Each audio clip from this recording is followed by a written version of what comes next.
The best place to hide the truth is in the pages of a book.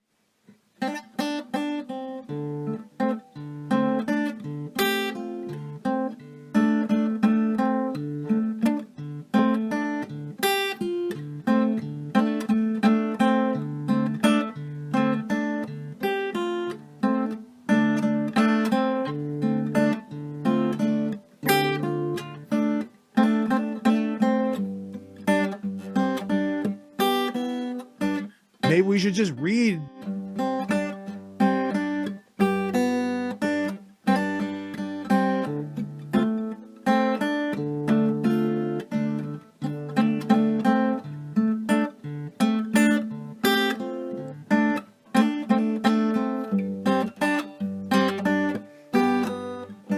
Maybe we should just read.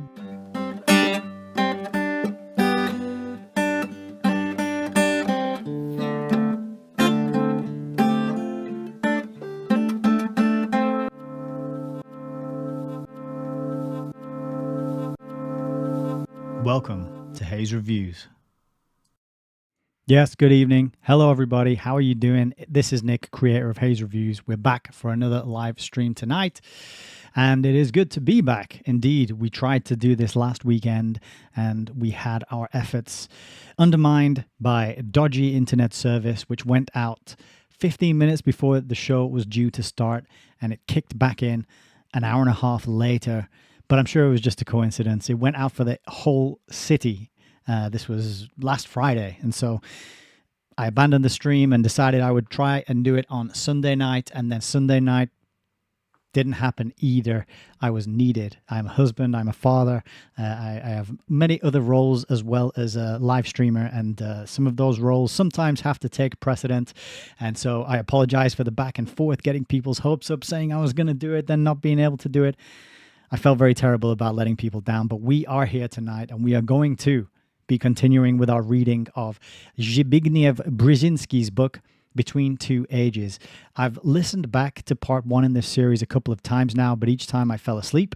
Yes, it is a bit strange, maybe narcissistic, I don't know, to be falling asleep to your own voice. But I wanted to revise the stuff that we covered in the introduction in the first 20 pages. We only covered 18 pages, actually. First 18 pages. I wanted to review it and get it familiar for this next broadcast, and I just kept falling asleep. But I do remember that it was pretty amazing what is omitted in those first 20 pages. So if you haven't checked out the first part in this series yet, please do so. It's had pretty good response. It got over 600 views, which is unusual from my live streams. But I think because it's part one and people are very interested in this book, it's infamous. It is very much talked about, and it's priced out of most people's reach, I would say. And I'm going to show you on tonight's preamble ramble some examples of what copies of this book now sell for online. It's pretty ridiculous. So we're very blessed to have a copy in the Hayes Reviews library and to be able to read from it tonight. And we're going to be doing that for the next couple of hours. So thank you for hanging out on the live. If you are tuning in, it's great to see people in YouTube. We've got Mindhack, we've got Alan Watt, CTTM, Frank Lennon, LJ, and Tammy, and Ashley Styles. So it's very wonderful indeed to have you all here, and thank you for joining. We've got Turbs over on Rumble and Odyssey, nice and quiet. People on Odyssey, they like to keep to themselves. They don't like to be inhabiting the chat. We're also on Entropy. I always forget to mention it, but there are 4 places you can watch the stream. They vary in terms of freedom of speech, and I think in order that I introduce them, usually it goes from least free to most free, and that's YouTube, then Rumble, then Odyssey, and then Entropy. It's good to have multiple options, places to tune in, just in case one of these channels ever gets nuked, which could happen, and may happen very soon. We've seen in England new restrictions being rolled out, preventing people from accessing Spotify unless they fork over some sort of proof of age, some sort of, it might be a face scan, a video of your face. It could be a scan of an important document, passport, driver's license, this sort of thing. But whichever way you slice it, it's a little tiptoe, a little nudge towards getting you to fork over more of your information, more of your private personal data, so that you can access the things that you've been accessing for so long now. And this is how it's always done. We are given some sort of technology, and at first it's wonderful, it's brilliant, it's free, it's beneficial, it's amazing, it's new, it's novel, and it seems to be empowering, it seems to be liberating. And then slowly, gradually, once it becomes ubiquitous, once everyone is familiar with using it and can't imagine life without it, then things start to change. Now suddenly you are required to give an email address or a credit card, or maybe it'll be a fingerprint, maybe it'll be an iris scan, maybe it will be some sort of voice sample. Right? There are banks now where if you ring up and do your banking over the phone, they'll say, hey, give us a sample of your voice, so the next time you ring us, it'll be easier and more convenient, and you can slide right on through the security checks. And people do this, right? People use a scan of their face to unlock their mobile phones, which is crazy to me. But what that means is, for example, my wife has this activated on her phone, and when I pick her phone up, it scans my face, and then it says no face detect. It doesn't say no face detected. Obviously, I have a face, but it says something like wrong face detected, and then it makes me input the code that I have to input. Now, that means that every time that phone is picked up, it scans the face of the person who picks it up. Now, do you think that information is just, oh, it's not Nick's wife, therefore we'll delete the data? No, that's going to get logged somewhere. Nick picked up his wife's phone and he scanned the thing and he accessed it and logged in through the PIN number. My point is just that we're being nudged gradually through comfort, through convenience, through novelty, into this Technetronic system of surveillance and control. And it's very sad to see it happen. And I was saying earlier today, we were out for a nice walk, and I was talking about how people are suffering these diseases which historically typically would only afflict very elderly people. So now young people are having memory problems. They are they're having difficulty with concentration, difficulty with simple tasks of critical thinking or logical thinking, difficulty learning new things, for example. I even see this in myself to a certain degree, where I notice that I'm not as mentally sharp as I perhaps would like to be for my years, right, which are not that advanced. But I was saying that you can get to a stage in your life whereby you are totally unable to look after yourself, but you're nowhere near dying. This might be dementia, it might be Alzheimer's, where you're completely dependent upon other people to take care of you, but you could be in that state for 5-10 years. And I personally think that this phenomenon is being exacerbated by screen use, by this mainlining of information directly into our minds by way of screens, whether that is smartphones, laptops, televisions, you name it. Wherever you find a screen, I think we're experiencing a sort of epidemic of screen addiction, and that is contributing to a loss of our faculties, our critical thinking, our memory, and our ability to notice patterns, which interferes with most people's ability to see what is actually going on in the world, and how the events that we're living through are coordinated. They are planned. It is a business plan, as Alan Watt would say. It is a script. And we're being nudged every step of the way towards a particular destination. And we're not enjoying more freedom. In fact, in America, True Stream Media just put out a video of what's happening in Washington, D.C. The incumbent over there has rolled out the military to take over the city, take over the area and claim it back. And he says he's going to do it in other cities as well. And True Stream Media, Melissa and Aaron Dykes over there, they refer to this as tyranny.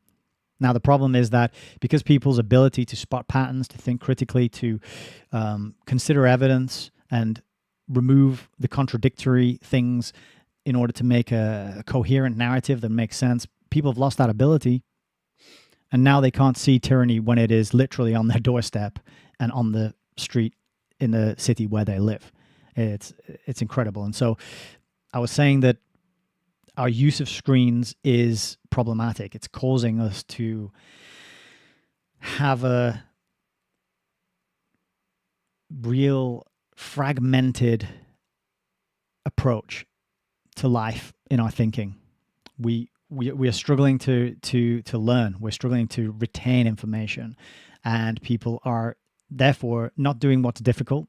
Right? They're not diving into a difficult book such as this one. It's a really difficult book, especially compared to the last one we read.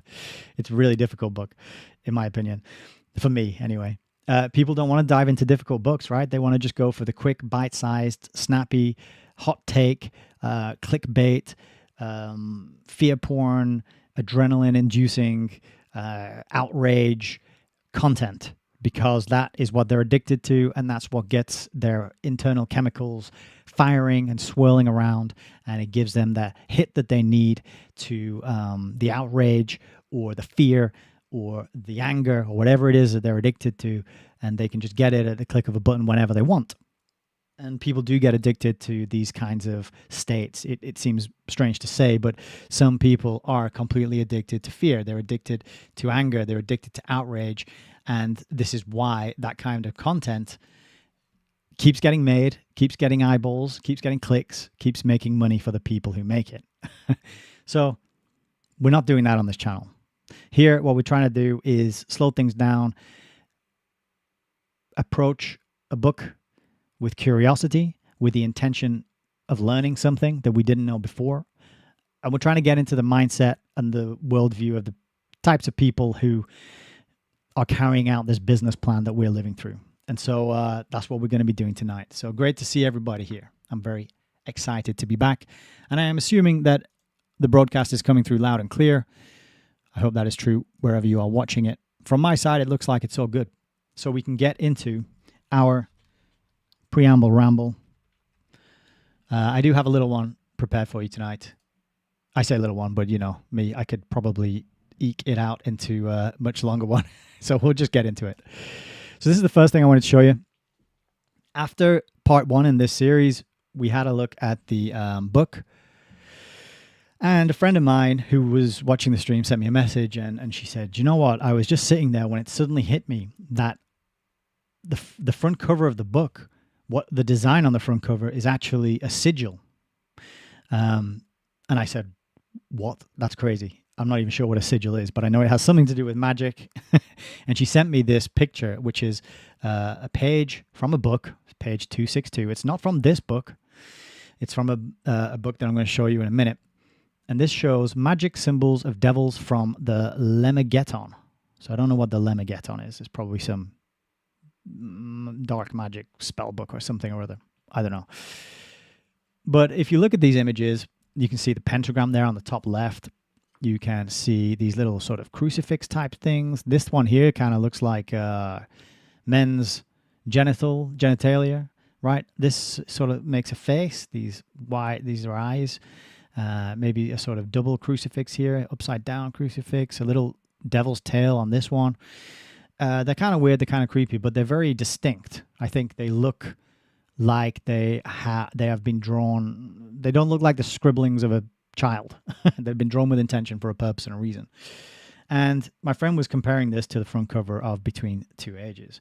And I thought that was a very fair comparison, to be honest with you. So the book that these are from is this one here. It's The Black Arts 1967 book by Richard Cavendish. If you want to grab a copy of that, you can drop 120 quid on it. There are cheaper copies out there, but this first edition here is £465. Yes, you heard that right. There are cheaper ones, as I said. There's some paperback versions. I actually found a copy, a first edition copy on eBay, and I put in a bid for £21, and I wasn't watching it, and then somebody else bought it for £22. My maximum bid was 21, and somebody else bought it for 22. I was furious. It was this copy as well, so I could have grabbed myself a bargain there, but somebody beat me to it. But you know, that's what happens when you don't obsessively watch the things that you bid on eBay. But this book by Richard Cavendish, 1967, has this page in it. And I grabbed these images and I created this image to make a point and just to show people and to see what you think. And actually, let me get myself out of the way here. So we've got from left to right the sigil at the top, and then underneath a little image which I found online. And this is Astaroth. And Astaroth is some sort of demon, some sort of devil, sigil on the top. And then this is what he looks like at the bottom. He's kind of got some, like a rat body that he's riding. He's got a snake in his hand. He looks a bit like a long-nosed prince with curly hair and a little crown on, but he's got devil wings and sort of lizard feet and claws as well that look like claws, and a big sort of serpentine tail coming out the back there. Very creepy and weird. Then we got Asmodeus, and he has multiple heads. He's also got a crown on. These are kind of like kings or royalty in the underworld, I think. He's got a bull head and a ram's head. Also got some dragon-type wings. He's riding a kind of, I don't know, a tiger-type creature with a long neck, and he's got a duck foot as well. Very creepy, weird-looking entity. Then we've got Baal, third one along. And he sort of looks like, someone pointed out, he does look a bit like king formerly known as Prince Charles. And he's got a cat head and a frog head, very miserable-looking frog head. And sort of 6 legs, kind of like a spider. Strange lower body there, no arms. And he doesn't have a creepy creature to ride around on, doesn't bawl. And then lastly, we've got Brzezinski. And we've seen in some of the thumbnails that I've been putting up, Brzezinski in his later years certainly starts looking evil. But if you compare the top row of these sigils, that one above Brzezinski's name is on the front cover of my edition of his book. I assumed, and I said in the last video that I assumed it was some sort of electronic diagram. But if you look up electronic circuitry and how you draw those, very few of the common symbols used for circuitry diagrams can be found in this particular thing, whatever it is. But to me, it actually looks more like some sort of sigil, some sort of magic, some sort of demon. I don't know what it would be used for. But look at the complexity and the size of it compared to the other 3.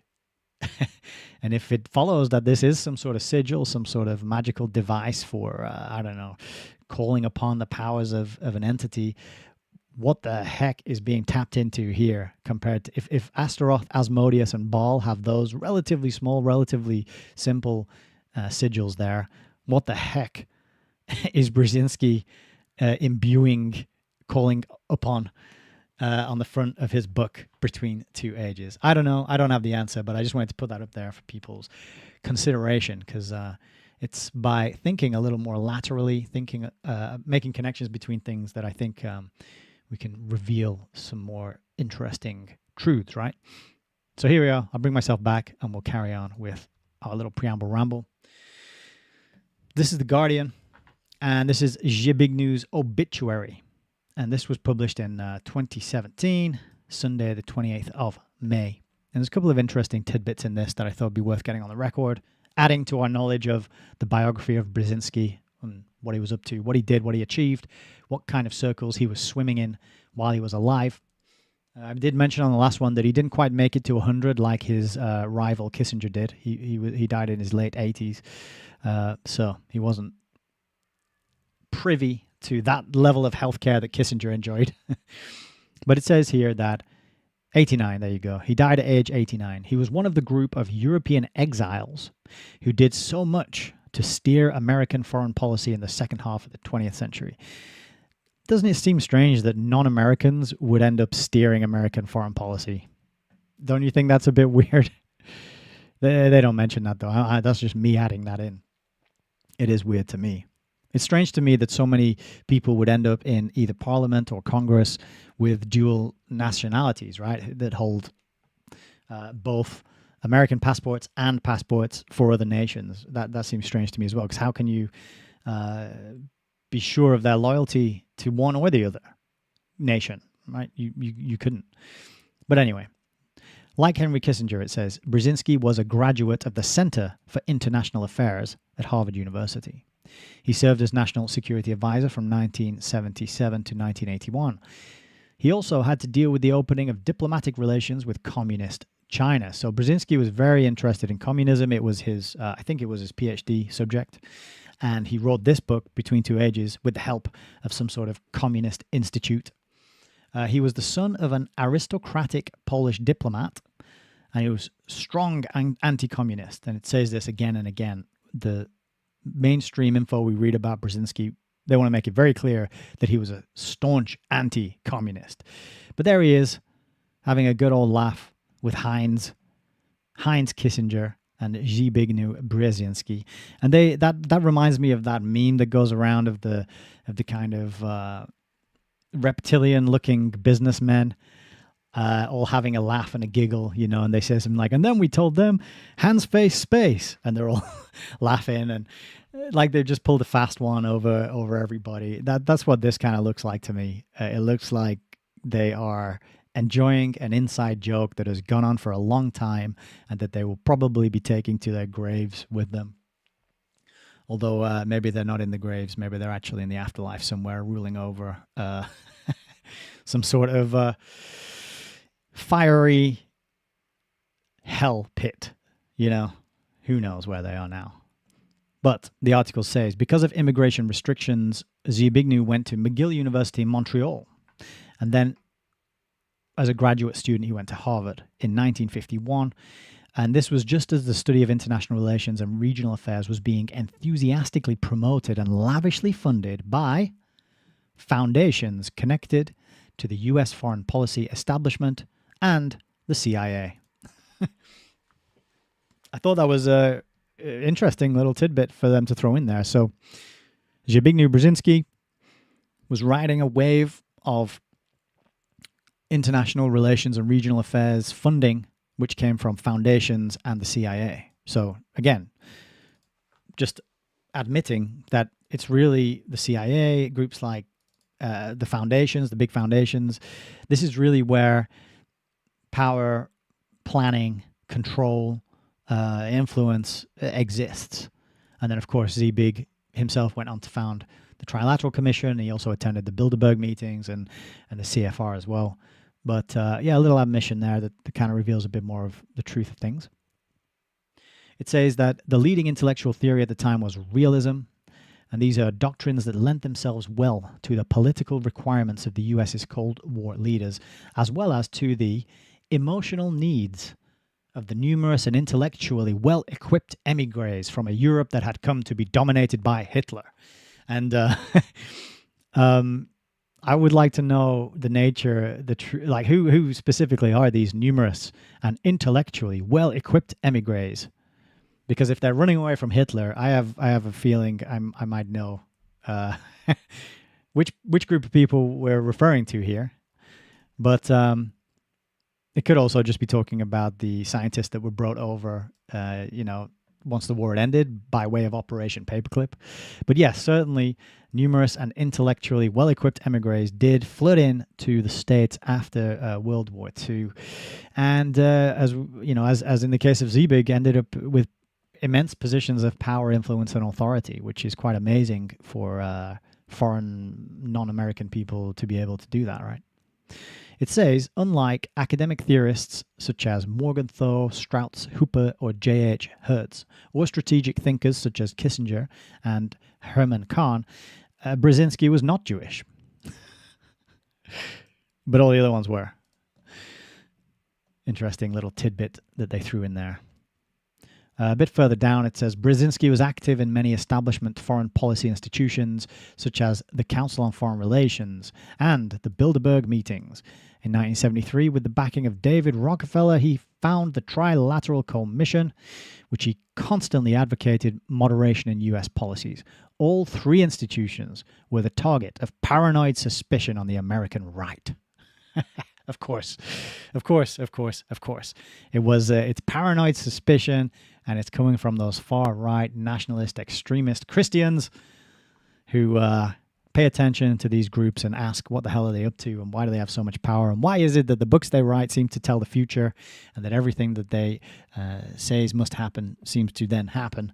But it's paranoid suspicion. Yes, that's what it is.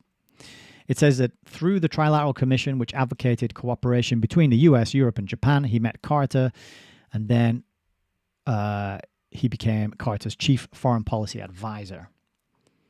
Some have alleged that Brzezinski was in favor of the US financing Osama bin Laden. The truth is that bin Laden's Al-Qaeda were only one of many mujahid groups that were supported by the US. So the way this sentence is written, it sounds like they're going to deny that Brzezinski was in favor of the US financing Osama bin Laden. But it doesn't. It just says it wasn't just Osama. It was just one of many. And the US did fund them and support them. So sometimes the way these things are written reveals quite a lot. It says that after leaving the White House, Brzezinski taught first at Columbia and then was the director of the Johns Hopkins School of Advanced International Studies in Washington. Perhaps the most important of his later books was The Grand Chessboard, in which he took the ideas of early 20th century geopoliticians, such as Halford Mackinder, about the importance of Eurasia and applied them to a world now dominated by a non-Eurasian power, the US. This short, learned, ambitious, and even visionary book. I mean, could you get more gushing and positive about short, learned, ambitious, and even visionary book? Revealed the mindset of a man who, after almost half a century at the heart of American foreign policy establishment, remained distinct from it. So again, a little admission there that he was working in the heart of American foreign policy, but he was not part of that. It's like that saying, be in the world, but not of it. He was in there. He was working on those problems. He was working with those people, but he was not part of them. He had other agendas. He had other loyalties. He had other goals, plans, maybe even had other orders from a much higher place, right? That's how I read that. He was distinct from it.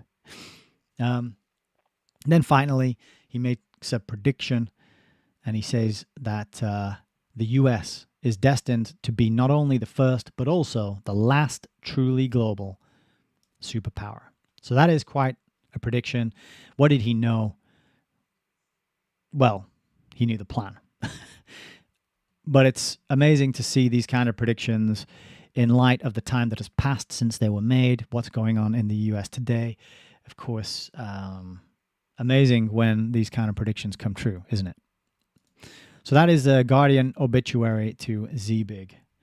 Another article, which was sent to me by my good friend Parallel Mike, who is a wonderful human being, and you could do much worse than check out his broadcast, Parallel Mike, Parallel Systems. He's on YouTube, he's in other places. He's a great guy, and his knowledge is fantastic. But he sent me this as well, and something I didn't know about Mika Brzezinski. So Mika is Zbignew's daughter, and we played the clip of her in part 1 where she says that it's the job of the media to control what people think. She says that. She says, that's our job. Donald Trump is trying to control what people think. That's our job. She literally said that. But another interesting tidbit about her is that she was one of the first reporters on the scene of the events of September the 11th, 2001, the year of our Lord. And there's an article in MSNBC where she talks about it. She says, everything changed in a moment. So what did she learn from being at ground zero on the day of September the 11th, 2001? She said, it taught me the simplest but most important lesson possible, the value of life. I mean, it's pretty wild that she had to see so much death, carnage, destruction, pain, suffering, torment, and tragedy in order to realize that life is valuable. That what was she doing up until this point in her life? Was she? But I guess you should expect that of a psychopath, right? A psychopath. They sound like very hollow words to me. Because if you have any kind of humanity left at all, you know the value of life without having to witness a catastrophic tragedy such as September the 11th. But anyway, this was published, what would that be, 18 years after the event, on the same day, no less. There it is. And some very shallow words from Mika here. There are events in life that are markers. Before I had kids and after I had kids. When my father was alive and after his death. September 11th is like that for me. Everything changed in a moment, right? Wow, that's deep, bro. Everything was divided into before and after, she added. It was really a moment that changed absolutely everything about our outlook, our families, our way of life, and our perspective. So that bit is kind of an admission, because it's right. It is true that day did change things. That was a massive acceleration in the plans and the agendas. It marked a step change in many ways that affected our lives in ways that are still ongoing to this day, right? So yes, she's telling the truth there. Everything did change, but that was the plan, right? So the story is that on the morning of the day in question, Brzezinski was only 2 days into her new job as a correspondent at CBS News. 2 days. She went to work 2 hours early because somebody gave her a pro tip, which was get to work early. Pro tip, get to work early. Yeah, so she did it. She took that pro tip seriously, because when you hear good advice, right, you got to take it. That kind of next level advice, you don't hear that often. Get to work early, right? That's pretty deep, advanced techniques for really successful people. So she heard it, she pounced on it, she seized that advice, and she took it seriously, and she got to work 2 hours early. And she was at her desk when the first plane hit at 8:46 a.m. And then she just sprung into action. She says, I wanted to get down there, but of course we couldn't get any cars out of the garage. So I took my shoes off and I ran barefoot down to the World Trade Center. So I don't know why she took her shoes off. Presumably she was wearing ridiculous shoes. You know, she must have had high heels on or something that wasn't good for running in, which, you know, in and of itself is why are you wearing that kind of stuff if you're working in an office. You don't need to wear high heels and stilettos and that kind of stuff, right? But anyway, she took her shoes off. Maybe she just likes running barefoot. I don't know. There's something to be said about going barefoot. But I just thought that image was funny. It kind of reminded me of like Superman, you know, Clark Kent just tearing off his geek outfit, and then underneath he's got his superhero clothes with the S on the chest. It's like, I took off my shoes and I ran barefoot towards the explosions and the chaos and the carnage. All right, Mika. And then she had on the way down, she had a feeling that this was not an accident. She says, I felt right away this is not a crash. My gut told me this was something very different, right? And then she was standing under the Twin Towers when the first one began to fall to the ground. She says, I froze when I saw the tower tumble down, and Byron grabbed my hand and said, let's get the hell out of here. We ran inside a school and reported from there all day. And then she stayed there for weeks afterwards, reporting from various locations. And she says, I was in reporter overdrive. She said, you're so focused on getting it right that you're not thinking of yourself. So she's selfless and heroic. And then to round it all off, she says that the attack highlighted the preciousness of our democracy and our freedom. Yes, indeed. Knowing that that event was used to even further remove democracy and freedom for everybody. You know, it certainly did highlight the preciousness of those two things, if you ever believe they existed in the first place, which, you know, is a good argument to say they didn't. So I thought I would tell people about that as well. I didn't know that she was one of the first ones on the scene on that day, but I'm not surprised. I wasn't surprised. So shout out to Parallel Mike for telling me about that and sending me this article. Interesting one to look at. And then, of course, it turns out that Mika is a author, and she has a bunch of books out. She has Know Your Value, she has Comeback Careers, and she has Obsessed. Needless to say, I won't be rushing out to buy those and read those on the channel anytime soon. Sorry. There's some quotes here, and to be honest, they're all crap. There wasn't any of them that I thought were worth mentioning or highlighting, even though I did read them all. So, you know, you can go and have a look at those in your own time if you want to know the boring, mundane, shallow things that she puts out. So this is bringing us to tonight's main event, which is a reading from Between Two Ages, America's Role in the Technotronic Era. You can see a couple of things that I have in my Amazon basket there. I've got into this band King's X recently. They did an album called Out of the Silent Planet, which is the first book in C.S. Lewis's space trilogy, which Melissa and I did a good 3-hour talk on recently that I have yet to upload to my channels, but it's on Alan Watts CTTM, YouTube, and Odyssey, and Rumble, and BitChute, and cuttingthroughthematrix.com as well. You can get that chat. But King's X, yeah, they did a pretty interesting album. They were grunge before grunge was grunge, and they've interestingly had the same lineup since their formation in the 70s, which I think is fantastic. And their bass player is now 80 years old, and they're still going strong. It's just a great story. So that's why I've got King's X. I think it's called King's Cross, but I keep calling it King's X because I'm like literal in the way I read things. But anyway, Between Two Ages, America's Role in the Technotronic Era on Amazon.co.uk will set you back. The hardcover version from 1982, £51.84, which is not too bad. If you want the paperback version, however, £144.95. So this is the version that we've got. There you can see the demonic sigil on the front cover there. If you want to grab a copy of this one, you're looking at a cool 150 quid, which is ridiculous. So you think, oh, maybe I'll go to eBay and I'll get some better copy. What the heck? If you go to eBay, it's even worse. This is a first edition paperback from 1970. It's £369.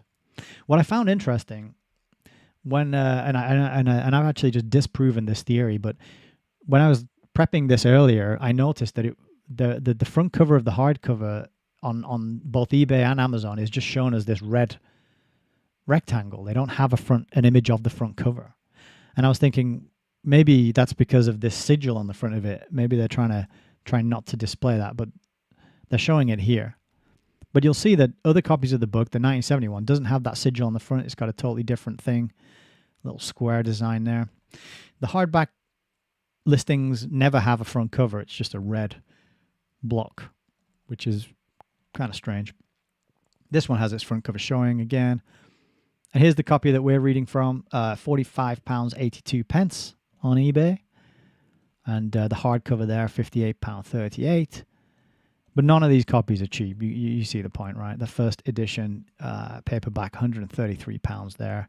And here's a Penguin edition of the book with the same demonic sigil on the front, £153.20. So it's not a cheap book. and I think the price is only going to go up. So if you do want to preserve it, if you do want to grab a copy, if you do want to add it to your collection and learn, read it in your own time, make your own mind up, because that would be better than listening to me ramble my way through it, because I don't know what I'm talking about most of the time. But it would be good for everyone to make their own minds up. You know, I'm not trying to be dogmatic about what these things mean. I'm just giving you my reaction to it, my feelings and interpretations about what's written here. I'm definitely not an expert, but I just mentioned this and show you this to highlight how books are becoming more valuable, and particularly the ones that reveal things about what we're living through, the times we're living through. The older books such as this, which seem to tell the plan and reveal the plan before it is rolled out. These books are getting more and more and more expensive. In fact, let me grab one off the shelf back here. I had reason to look up this book because I'm in another group and they were talking about Surveillance Valley, which is a fantastic book. And Surveillance Valley, the author of Surveillance Valley, mentions this book, Techno Spies by Ford Rowan.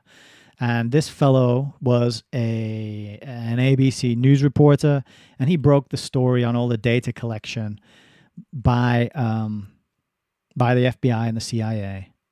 Back in the 70s, he was blowing the whistle on all the information and data that was being gathered and captured. And he was talking about ARPA back before it was cool. And now I managed to grab a copy of this book for, it was about £8 plus postage and packaging. Now if you go and if you want to grab a copy of that book, you're looking at least £50 for the hardback, which is what I've got. And that was only a few months ago. It was only a few months ago when I bought my copy. And in that short time, I'm trying to pull it up to show you that there doesn't seem to be a copy of this available on eBay, at least. But in that short time, this book has become more expensive. And I think that's happening across the board for a lot of books.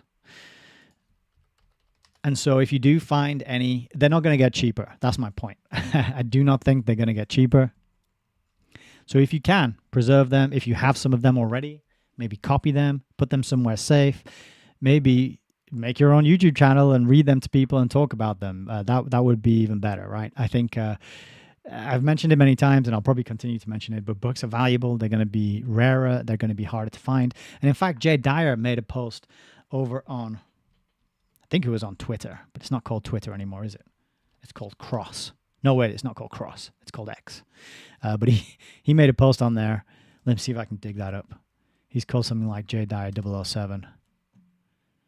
He's obviously a John D fan. So what he says, how many of his posts am I going to have to scroll through to find the one that I want to show you? Because he's like super active. He's just putting stuff out here all the time, arguing with Muslims and atheists and... Oh, goodness. I'm not going to be able to find it.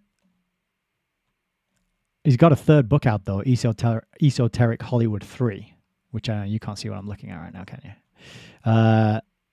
Here he is. Oh, it's just chaos on his timeline. Look at all this stuff. Anyway, he did put out a tweet somewhere that I saw. I think in fact, I think I might have seen it on Instagram. But he put out a tweet saying, all this AI content is going to make it so difficult to find information that we're going to have to go back to reading books to understand what's true. And I completely 100% agree with that. I think it is obvious. I really do think it's obvious at this point that we're just going to be flooded. The zone is going to be flooded with garbage, and we are going to be adrift. And so we're really going to have to start reading books. We're going to have to go old school. We're going to have to decouple ourselves from the teat of instant artificial information. We're going to have to retrain our nervous systems to not be so expectant of outrage and anger and fear and all that other stuff. And we're going to have to retrain our minds to focus on long, difficult sentences, which is what we're going to be doing today in today's reading. So this is the point of the live stream where I like to say allmylinks.com/Hayes Reviews. You can support if you choose to do so. You can watch me on YouTube, Rumble, Odyssey, Entropy. You can find me on Instagram, Xtrixtacross, Elon Musk's spy website. Telegram, that's a good place. I hang out there most. You can send me, what is this stuff called again? Crypto, that's it. No one ever sends me it. That's why I can't even remember what it's called. You can download the Guitar Music Bundle. Send me an email, which would be lovely to hear from you. And then, of course, you can buy me a coffee, donate via PayPal. And you could join my online community, Page Against the Machine. It might change its name. I've put this little sign up to say it's under construction because I'm still working out exactly what it is I want to do with this. But if you do, you can read about it on the About page. There's a little blurb there. I'm not going to go through it right now.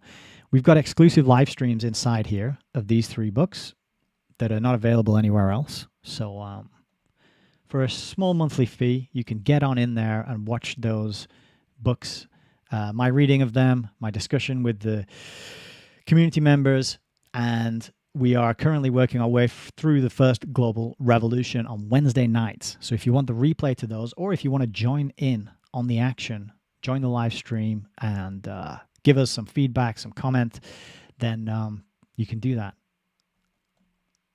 It's a lot of fun. And I'm building this out. I'm going to have some more events, some more exclusive kind of courses and training and that kind of interesting stuff. I'm just trying to juggle, being a father and having a job and live streaming and building an online community, so it's under construction, but there is good stuff coming And please consider joining up. I would love to see you on the inside. We meet every Wednesday. We get to know each other. We talk about whatever's on people's minds, and then we record a live stream together. And as I said, the first Global Revolution is quite an amazing book to read in tandem with Between Two Ages. There's a lot of overlap. You can tell that Between Two Ages influenced the first Global Revolution. And if you don't know why that book is important, it's important because of the infamous quote inside which says, "The enemy of man is man."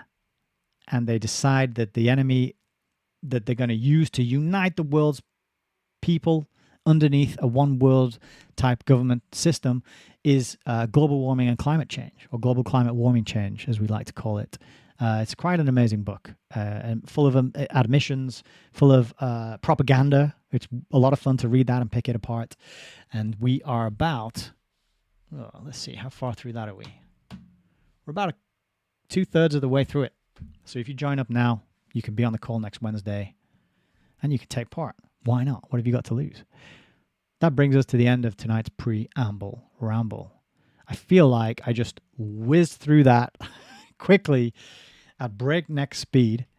And I did, because I don't want this live stream to go on for too long, right?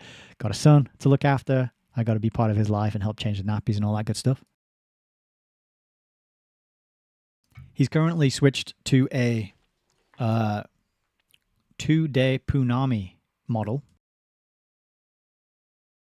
So newborns, if you don't know, when they're first born, they want them to be doing sort of 3 or 4 poos every day. And about the same number of, maybe 2 to 3 poos a day, 4 to 5 wet nappies a day. But that changes as they get older and their sort of digestive tract matures and their microbiome gets filled up with all the, tiny microorganisms that are living on, in, and around our home and ourselves as parents. And then he just didn't do anything for 2 days. And my wife and I were looking at each other like, at what point do we start to worry about this? And then sure enough, 2 days ago, 5 o'clock in the morning, bang, Punami. And then he just did another 2-day stretch without anything. And then boom, another one tonight. And it was phenomenal. It really was. It was like, it's a mixture of, this is disgusting, but I'm really glad that everything's working and he's got it all out. And he seemed very happy with himself after we cleaned him up and gave him a bath. And, he was pretty chuffed. So there you go. 2-day Punami. It's always good. So that's why I'm going to maybe make this broadcast a little shorter than my usual 3-hour episodes. But that might be good for some people out there who like the attention span or prefer things a little bit, shorter and more concise. But we got Sede Sapiente, we got Adam, we got Gary G, Little Ronnie Cooper as well. Good to see you all. Very good indeed. Wow, look at all these comments. I would love to read through all these and read them out, but I'm not going to have time because we got to get this book read, and it's slow going because it's dense, academic, long sentences. It's not snappy and like Vernon Coleman's writing was. This is proper academic stuff for the I don't know who it was intended for. To be honest with you, I think perhaps it was intended for the young global leaders, not necessarily, Klaus Schwab's entourage, but those kinds of people, the kind of like Bill Clinton, right? He was a Rhodes Scholar and he was trained by Carroll Quigley, who wrote Tragedy and Hope, and Bill Clinton acknowledged this in his memoirs and mentioned Carroll Quigley by name. It's that kind of thing, right? I feel like this is the sort of book they give to Keir Stalin, or Tony B. Liar, or these sort of characters who are groomed from a very young age for playing a particular role. And as I mentioned in the last stream, this is America's role, right? So a role is what an actor will take. And when you are assigned a role, you are given a script, you are given some behaviors to act out, and you're not freely operating under your own what's the word I'm looking, volition. I nearly said intuition, but volition. You're not acting under your own volition, right? You're doing as you're told, in other words. So it's America's role. I think this book's written for those who are going to play a role on the world stage, and these roles are there's a variety of different roles. There's the blue team, there's the red team, there's the policymaker, there's the think tank guru, there's the expert. And as we know from part one, Zbig himself was rolled out on television very often, usually left-leaning news broadcasts, as an expert to tell people what to think and how to think and what to pay attention to, and, by omission, deceive and misdirect and confuse, which is the purpose of mainstream media, is to keep their brains full of trivia and full of things that are irrelevant and not important, so that they miss the point, so that they don't understand what's going on, so that they can't make sense of anything, and their brains are just full of disconnected tidbits, bits and bytes, as Alan Watt would say, of information that don't add up to anything meaningful or helpful or useful, okay?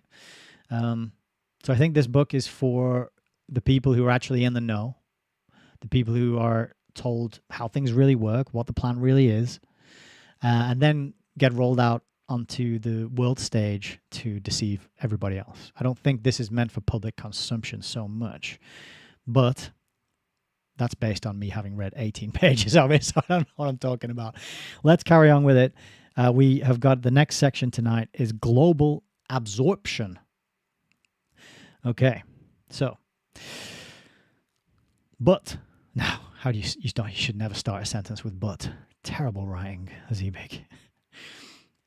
But, especially not like the first sentence of a new section, the first paragraph of a new section. Anyway, okay. This is where I kind of feel like we should go back and reread the few sections. All right, we'll read the sentence of the paragraph before to get the context for this but. Otherwise, it's bugging me. So, he finished the last section. As the older elite defends what it considers not only its own vested interests, but more basically its own way of life, the resulting clash could generate even more intense conceptual issues. Global absorption. But while our immediate reality is being fragmented, global reality increasingly absorbs the individual, involves him, and even occasionally overwhelms him. Wow. Okay, so if you are familiar at all with the work of Alan Watt and Melissa, who continues to upload to Alan Watt's work to various channels and create her own content, you might be familiar with the idea which pops up quite often in Alan's work, which is that the individual is what the elite, what the controllers, the world controllers fear the most.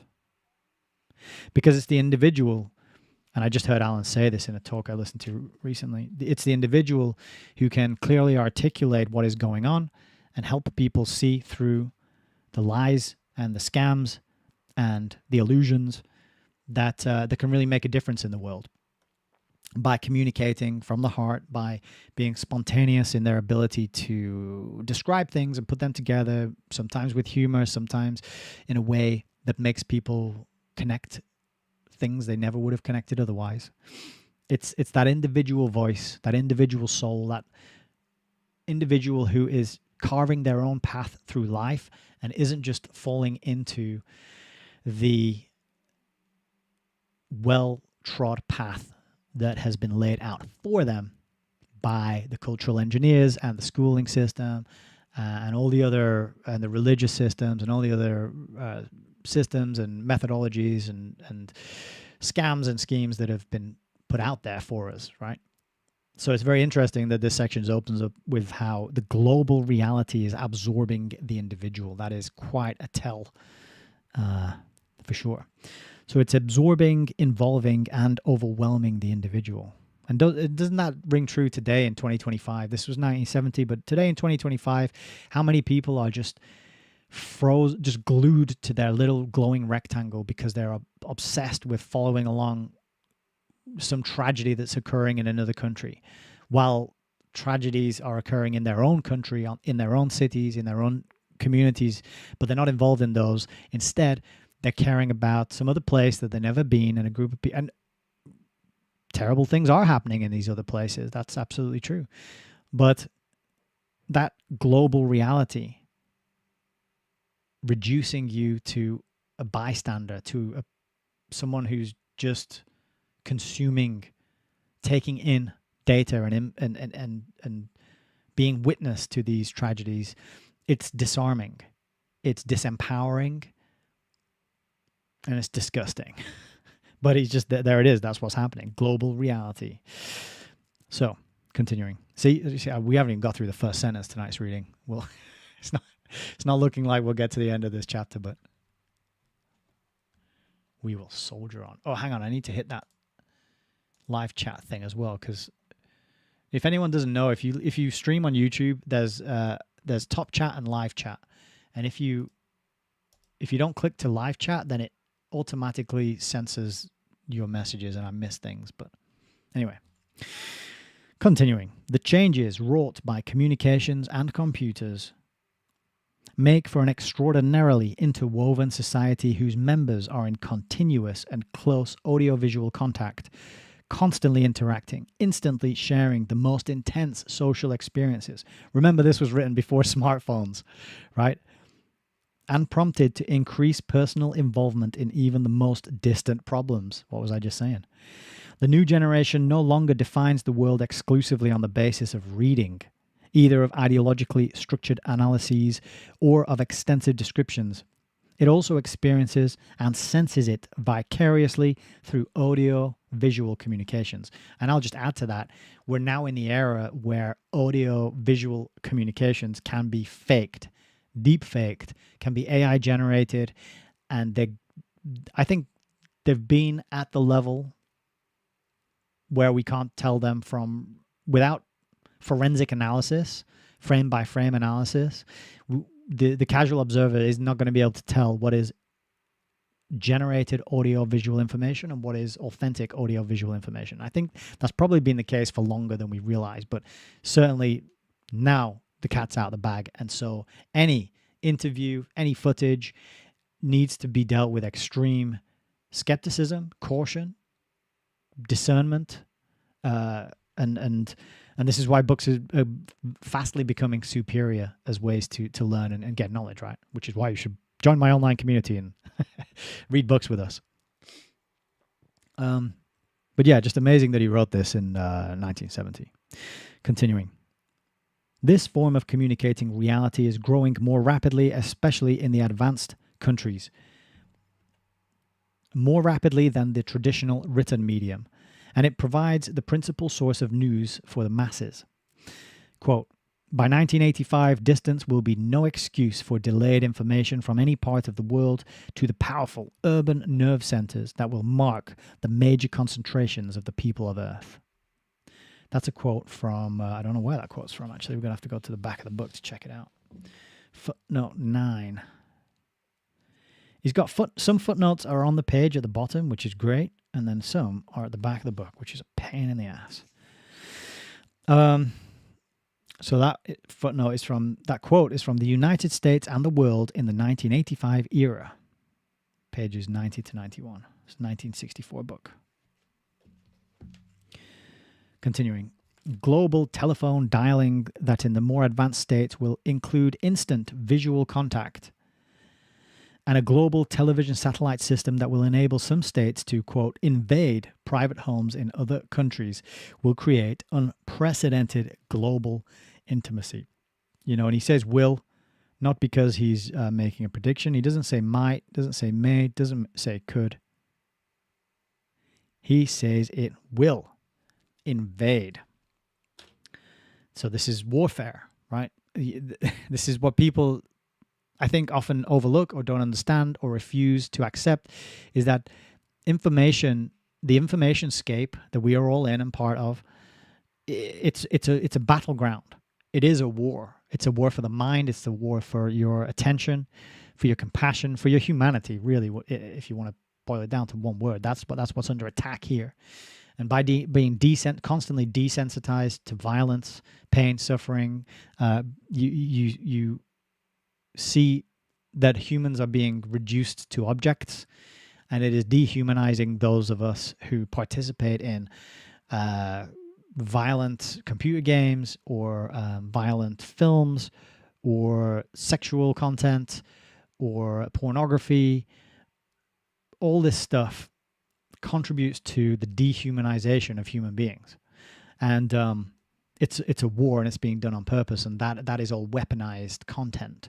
And so it's quite an amazing, frank admission here that he's talking about this global television satellite system invading private homes. It tells you that it is a war. It's not just entertainment, right? Continuing. The new reality, however, will not be that of a global village, quote unquote. McLuhan's striking analogy overlooks the personal stability, interpersonal intimacy, implicitly shared values and traditions that were important ingredients of the primitive village. A more appropriate analogy is that of the global city, a nervous, agitated, tense, and fragmented web of interdependent relations. That interdependence, however, is better characterized by interaction than by intimacy. And I'll get you a book as well.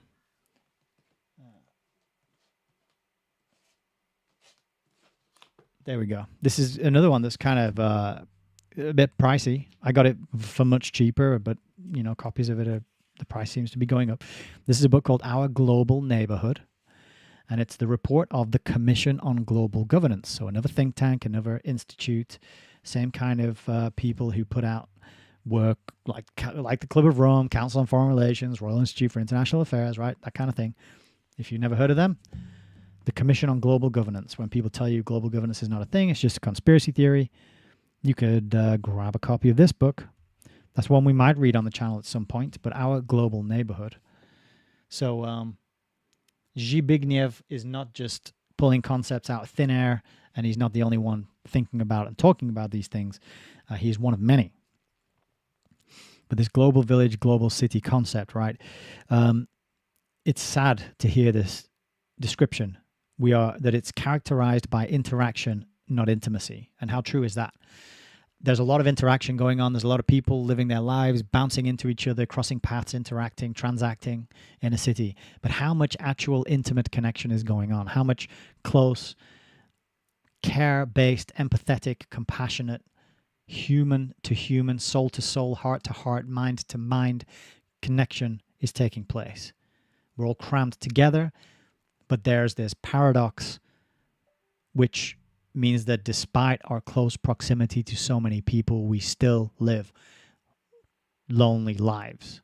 And we find comfort through our glowing rectangles. And that's why you go to public places and everyone's walking around with a little white earbuds in, and they're staring at their glowing rectangle. Or they're listening to something and they're not present, they're not in the moment.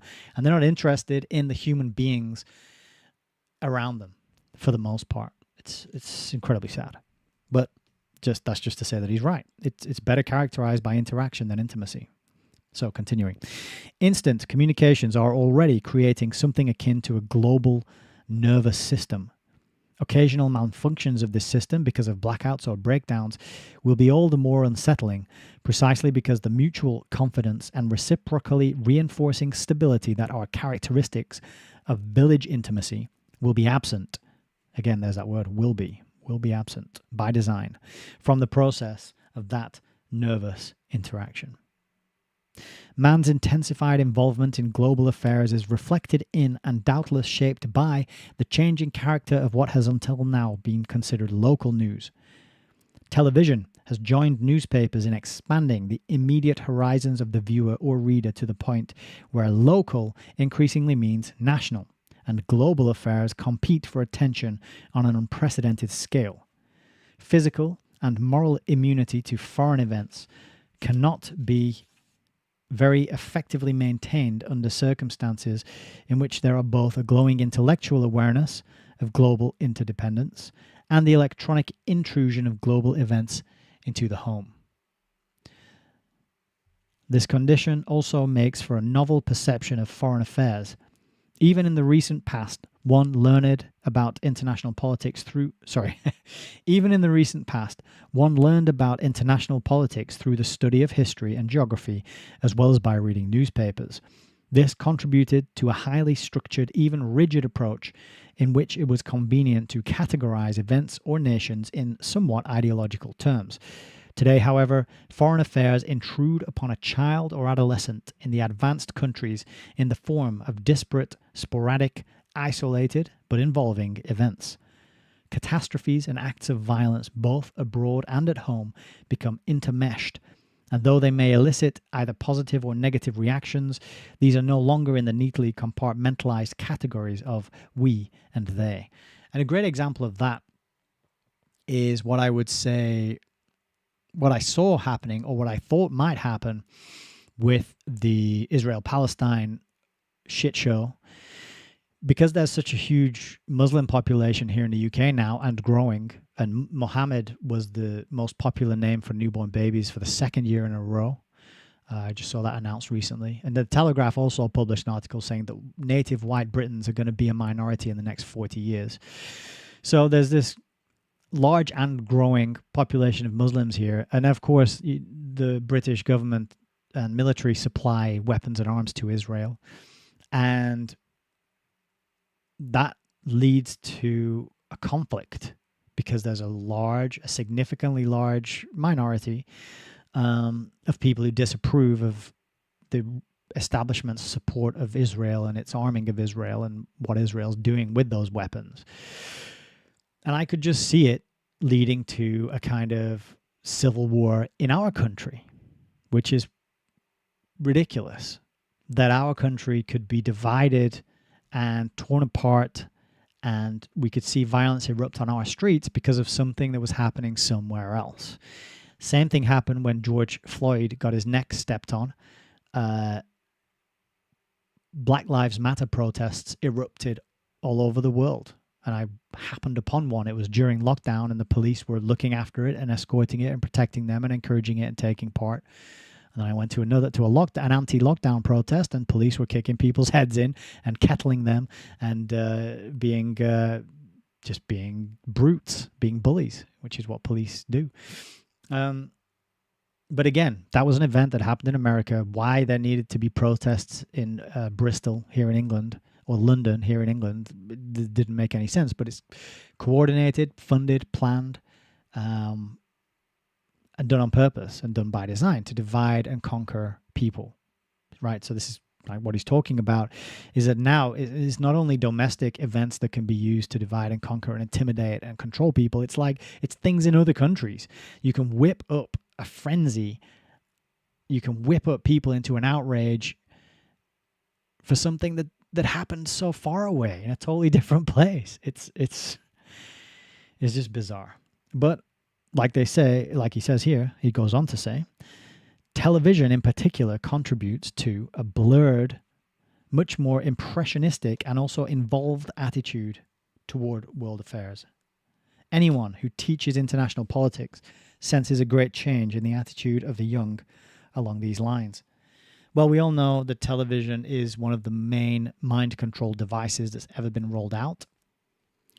And yes, it does blur people's understanding of everything, not just world affairs, but everything. Like it interferes with people's relationships, with their dynamics in their family, with their careers trajectory, with their ambitions, with their private life, sex life, romantic life, with their friendships. Like every aspect of human life basically is messed with by television and the content that they put out through the boob tube. But continuing, such direct global intrusion and interaction, however, does not make for better understanding of our contemporary affairs. On the contrary, it can be argued that in some respects, understanding, in the sense of possessing the subjective confidence that one can evaluate events on the basis of some organized principle, is today much more difficult for most people to attain. Instant but vicarious participation in events evokes uncertainty, especially as it becomes more and more apparent that established analytical categories no longer adequately encompass the new circumstances. And there's a footnote which says, to provide one simple example, for about 20 years, anti-communism provided the grand organizational principle for many Americans. How then fit into that setting events such as the confrontation between Moscow and Peking, and once one had become accustomed to think of Moscow as more liberal, between Moscow and Prague.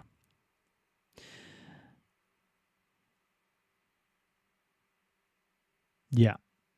We're being exposed to, by way of screens, information and events that don't fit into our worldview, that we kind of struggle to incorporate and understand. CESP, good evening, tells me that Odyssey is broke. That's a shame.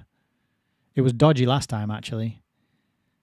It lost 20 minutes of the broadcast and shaved 20 minutes of the broadcast off the end, so I don't know what is going on over at Odyssey, unfortunately.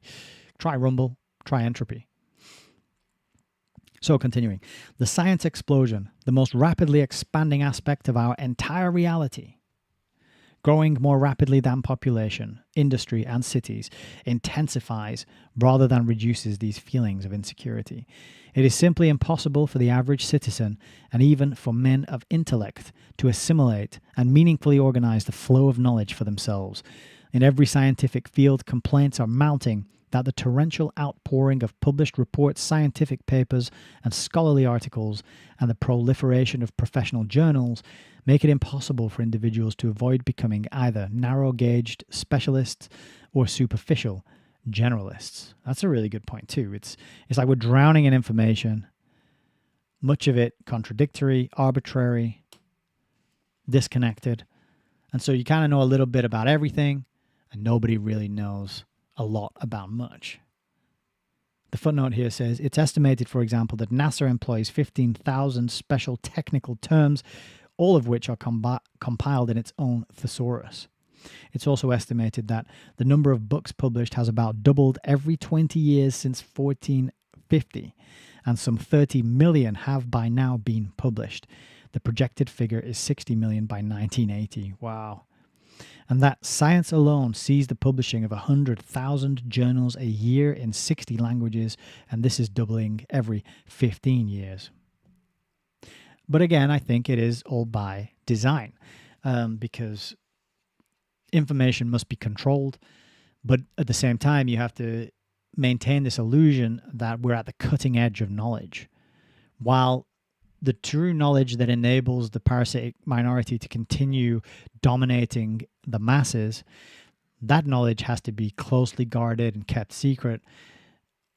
Other quote-unquote knowledge has to be put out there so that people keep buying the magazines and keep considering themselves informed and up to date, and they get overconfident that they know everything there is to know that's important, and this kind of keeps people in the dark, ironically enough, because you can keep watching the documentaries and reading the new editions of the magazines, and then you believe you're up to date, but you're just getting this curated, partial, slow drip of information, and it contradicts itself if you stay with it for long enough. Eggs are good for you, and now they're really unhealthy and dangerous, and you shouldn't eat too many of them, and then suddenly they're good for you again, right? This flip-flopping back and forth happens, but you can only notice it if you have a memory, and you can only have a memory if you don't spend too much aimlessly scrolling social media and various other websites, right? Continuing. The sharing of new common perspectives thus becomes more difficult as knowledge expands. In addition, traditional perspectives such as those provided by primitive myths, or more recently by certain historically conditioned ideologies, can no longer be sustained. The threat of intellectual fragmentation posed by the gap between the pace in the expansion of knowledge and the rate of its assimilation raises a perplexing question concerning the prospects for mankind's intellectual unity. It has generally been assumed that the modern world, shaped increasingly by the industrial and urban revolutions, will become more homogeneous in its outlook. This may be so, but it could be the homogeneity of insecurity, of uncertainty, and of intellectual anarchy. The result, therefore, would not necessarily be a more stable environment. Yeah, I think that's a very valid point. this fragmentation. Again, I think by design. It wouldn't be that hard to get people on the same page, right? Because truth is immutable, truth exists, it's objectively verifiable by way of experimentation and the application of the scientific method. It is not subjective, it is not relative. Truth is belligerent. It exists no matter whether or not you believe in it. Therefore, if you equipped people through the schooling with a methodology for understanding, coming to identify truth, the trivium method, for example, you would be able to get people onto the same page. But that is not what they want. They don't want the masses unifying under truth and understanding what is true and coming to a proper comprehension of the way things are in this place. No. You want the fragmentation. You want people to be divided and arguing and fighting and disagreeing and unable to be civilized to their loved ones because of one supports the blue team, one supports the red team, for example. Okay, so this intellectual fragmentation, he's writing about it like, oh, it's this unforeseen thing that we didn't know was going to happen. But I think it's all by design and done on purpose. But at least he's giving you a sort of accurate appraisal of the problem. Fragmentation is a good way to describe it. We are fragmented as a people. I'm just going to have a sip.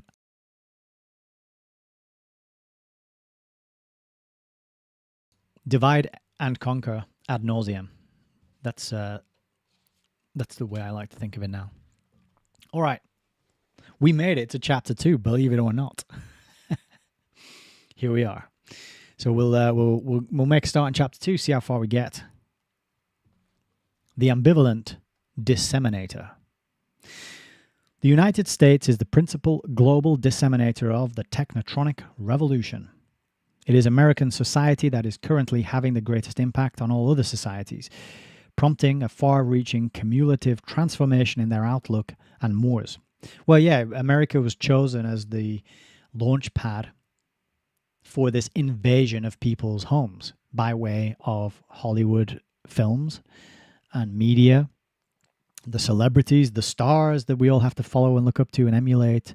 American culture was exported and sent to all corners of the world, really. I mean, when I was living and teaching in Asia, it was amazing to see how influenced Korean people were, Thai people, Vietnamese people, how influenced they were by American culture, how knowledgeable they were of American celebrities and music, styles and trends. And but when you see it as a weapon, when you see it as an invasion, it makes a lot more sense, because a lot of the stuff that comes out of Hollywood is weaponized. It's selfish. It's showing you a mindset of selfishness. What's the word I'm looking for? Solipsism. That's what it is. It's usually spiritually void. It's usually violent, pornographic. It can be very dark, bleak. It can be shallow. And a lot of the time it doesn't have a good message. It doesn't have an uplifting, empowering message. It doesn't teach you something valuable about being human, right? A lot of the time it teaches very dysfunctional, unhealthy ways to act. And of course, as we know, monkey see, monkey do. So whatever is seen on the screen then gets repeated on the streets. And that I almost made a rhyme there. When what's seen on the screen what's seen on the screen repeats on the streets. Boom, there you go. I'm a poet and I didn't realize. But yeah, it's warfare. And they're invading people's homes by way of Netflix. Yeah. Patrick O'Hara, what's going on? Good to have you here. So, continuing. At various stages in history, different societies have served as a catalyst for change by stimulating imitation and adaptation in others. What in the remote past Athens and Rome were to the Mediterranean world, or China to much of Asia, France has more recently been to Europe. French letters, arts, and political ideas exercised a magnetic attraction, and the French Revolution was perhaps the single most powerful stimulant to the rise of populist nationalism during the 19th century. In spite of its domestic tensions, indeed in some respects because of them, the United States is the innovative and creative society of today. It is also a major disruptive influence on the world scene. So by disruptive, it means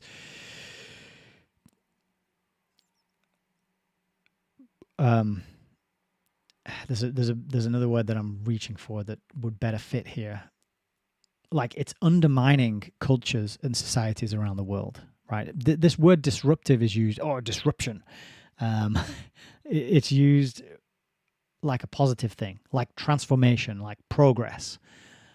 Disrupt. We need to disrupt. Really, it's undermining. It's harming. It's damaging. It's causing havoc to societies and cultures in other places by the weaponized exporting of Hollywood, celebrity, solipsist, worldview, warfare. Corrosive. Yeah, thank you, Melissa. That's a good word. It's a corrosive effect that it has in other places. And I felt this, right? Growing up, I was massively corroded by American TV programming.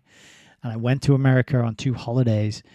And I just really looked to the American films and the TV shows that it put out, and it had a massive effect on me, my development as a young man, what I expected out of life, the way I behaved, even to the point where my accent is sometimes described. People think I'm American.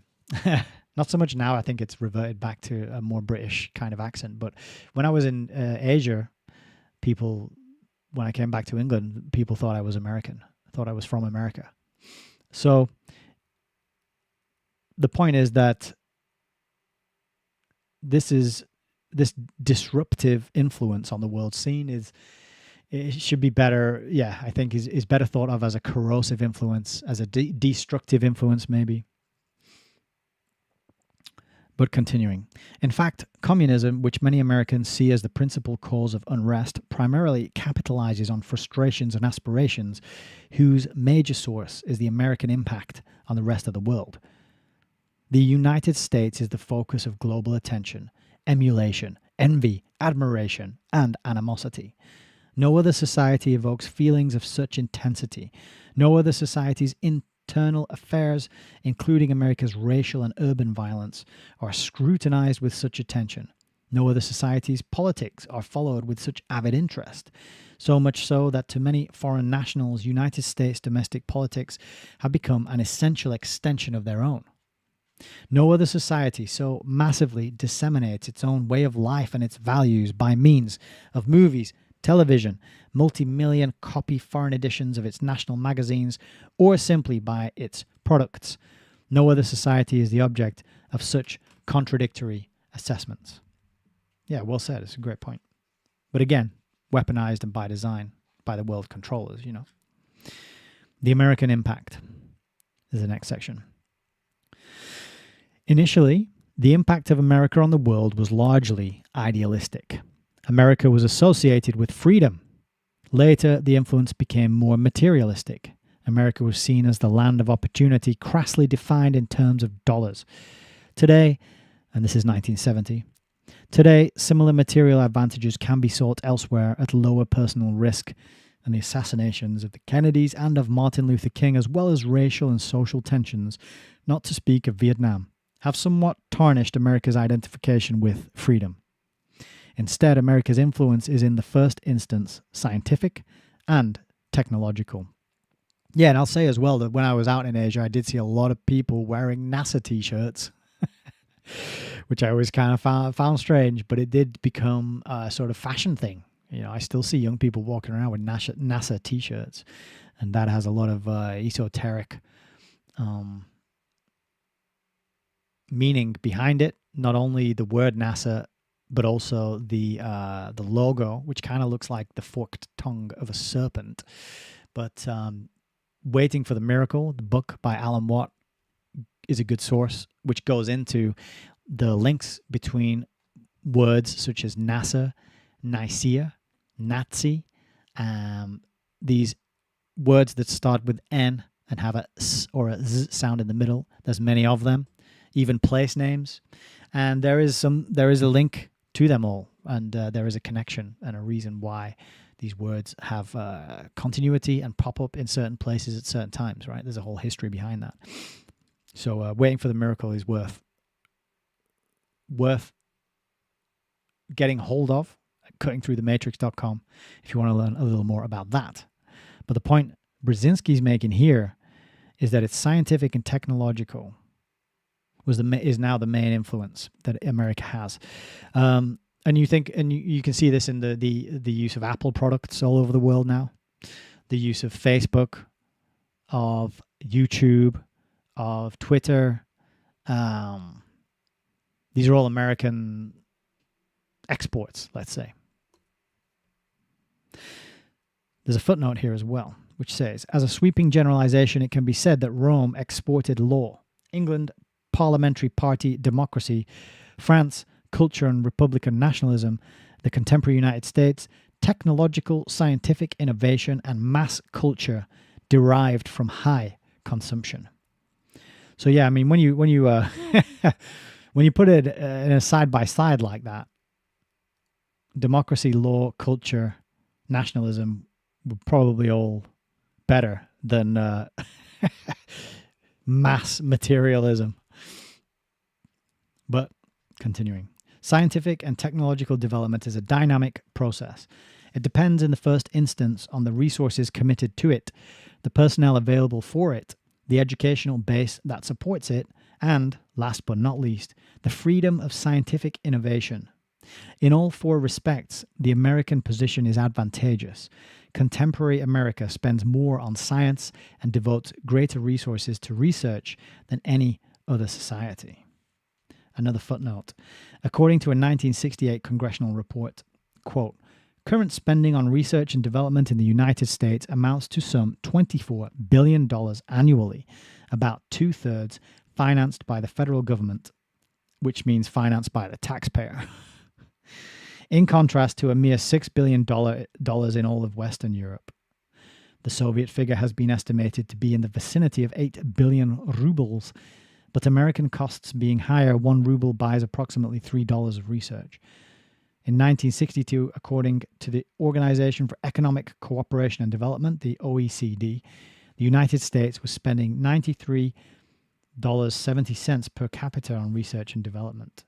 Britain was spending $33.5, France $23.6, and Germany $20.10.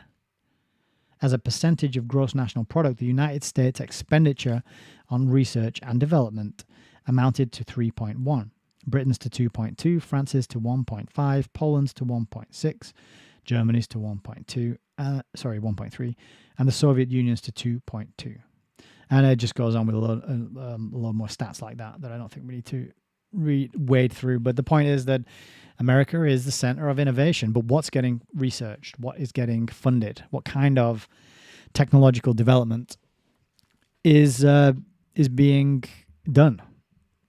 Because like it's Silicon Valley stuff. It's AI stuff, isn't it? It's weaponry. It's not making the world a better place. It's not going into it's probably GMOs. It's probably all this kind of stuff that we are told has to be done for our safety. But actually, it's causing pain, death, and suffering. So, continuing. In addition, the American people enjoy access to education on a scale greater than that of most other advanced societies. At the beginning of the 1960s, the United States had more than 66% of its 15 to 19 age group enrolled in its state indoctrination institutions. In its educational institutions. Comparable figures for France and West Germany were about 31% and 20% respectively. The combined populations of France, Germany, Italy, and the United Kingdom are equal to that of the United States, roughly 200 million. But in the United States, 43% of college-age people are actually enrolled, whereas only 7 to 15% are enrolled in the four countries, Italy having the low figure and France the high. The Soviet percentage was approximately half that of the American.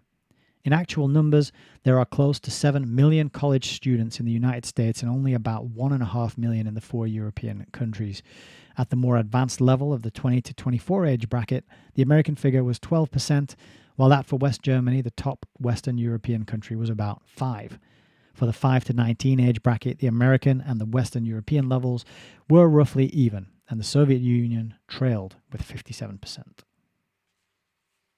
Well, what is education really? What is it good for? Like war? Absolutely not very much. Because it is that. It's indoctrination. It's obedience to authority. It's training you to be an employee. It's training you to sit down and be in a certain place at your desk for 9 o'clock in the morning, to eat your lunch when you are told to eat your lunch, to ask permission to go to the toilet, to spend 40 hours a week learning things that you don't care about, doing things that someone else at the front of the room tells you to do. Read John Taylor Gatto for more information about the true lessons of schooling. It should not be called education, right? As I mentioned earlier, a true education would be learning the trivia method, learn how to learn, and then following your own intuition and curiosity and finding your own purpose, what it is you need to learn, what it is you need to know, and letting that guide you through life. But we're not allowed to do that. We have to learn all this trivia and regurgitate it in an exam, and then we get some letters after our name, a pat on the back, and we get more fiat fun tokens in our bank account every month. Yay! So continuing, they've quote in these two tables here that he mentioned on the previous page. They're using UNESCO information. UNESCO is a dubious source, but interesting that Zbig is pulling from it. So continuing, as a result, the United States possesses a pyramid of educated social talent whose wide base is capable of providing effective support to the leading and creative apex. Funnily, what a novelty for him to use the pyramid as an example here. This is true even though in many respects American education is often intellectually deficient, especially in comparison with the more rigorous standards of Western European and Japanese secondary institutions. Nonetheless, the broad base of relatively trained people enables rapid adaptation, development, and social application of scientific innovation or discovery. The footnote says, America's scientific lead is particularly strong in the so-called frontier industries that involve the most advanced fields of science. It has been estimated that approximately 80% of all scientific and technical discoveries made during the past few decades originated in the United States. Wow. Must be all those Nazi scientists that they brought over after World War II. About 79% of the world's computers operate in the United States. America's lead in lasers is even more marked. The International Atomic Energy Agency has estimated that by 1975, the United States will utilize more nuclear power for peaceful uses than the next 11 states combined. And now you're all over in the States enjoying the fruits of this innovation and this technical advancement, aren't you? Yes, you are. While no precise estimates are possible, some experts have suggested that a present-day society would experience difficulties in rapid modernization if less than 10% of its population in the appropriate age bracket had higher education and less than 30% had lower education. Moreover, both the organizational structure and the intellectual atmosphere in the American scientific world favor experimentation and rapid social adaptation. In a special report on American scientific policies submitted in early 1968, a group of experts connected with OECD concluded that America's scientific and technical enterprise is deeply rooted in American tradition and history. There's a footnote. Since the first hours of the Republic, the right of citizens to the pursuit of happiness, formulated in the Declaration of Independence, has been one of the mainsprings of American society. It is also the foundation of a social policy inspired by the prospect of new benefits issued from the scientific and technical enterprise. How can one fail to hope that these benefits, which have in fact contributed so much to national defense or the race for world prestige will make an essential contribution to the achievement of other great national goals. It is this propulsion which has given science, the mother of knowledge, the appearance of a veritable national resource. The enterprise is indissolubly linked to the goals of American society, which is trying to build its future on the progress of science and technology. In this capacity, this society as a whole is a consumer of scientific knowledge which is used for diverse ends. In the last century, to increase agricultural productivity and to facilitate territorial development, and then to back the national defense effort to safeguard public health and to explore space. These are activities which have an impact on the destiny of the whole nation, and it seems natural that all skills should be mobilized to cooperate. In this way, industry and the universities and private organizations are associated with the government project. That was in the New York Times, 1968. And that was from a report prepared by the Secretariat of the OECD. So it's this building, this creating of scientism, this installation of scientism as the new religion, as the new dominant ideology. Of course, it has to be promised that it's going to solve all our problems, that our robots are going to do all the work, and we're going to enjoy. He says earlier in the book that we're going to become the, what did he call it? He called it the occupational class, didn't he? He said we're going to be an occupational society where we just paint pictures, put our feet up, we compose sonnets, we write sonatas, we do some wood carving. We are just enjoying our leisure time because robots do all the work. And look how that promise has panned out. Scientism has been rolled out. It is one of the dominant religions that we're living in now. Many people are materialistic. They are atheistic.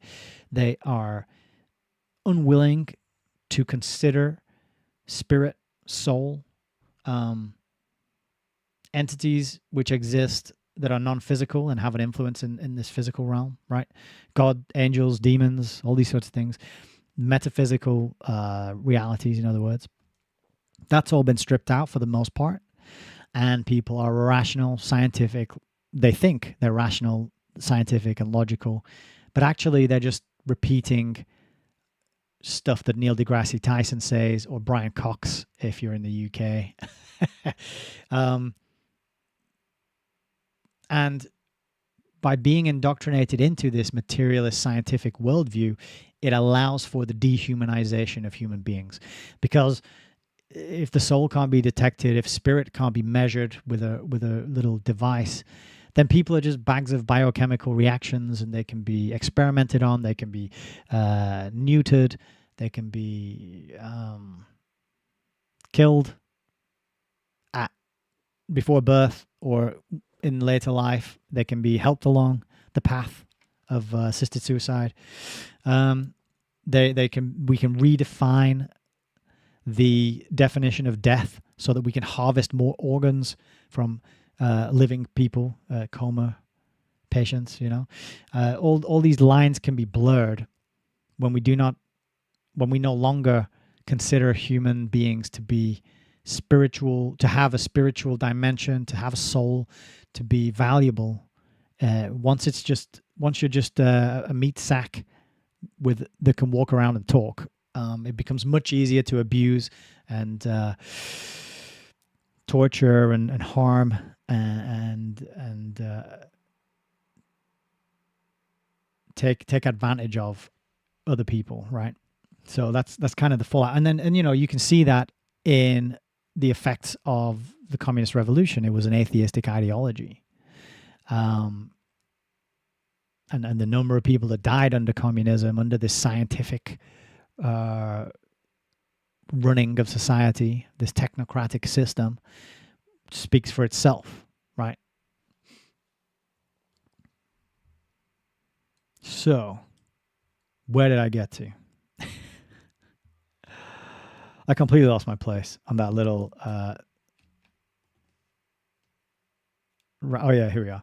So, competitiveness and the emphasis on quick exploitation have resulted in a quick spin-off of the enormous defense and space research efforts into the economy as a whole, in contrast to the situation in the Soviet Union, where the economic byproducts of almost as large-scale research effort have so far been negligible.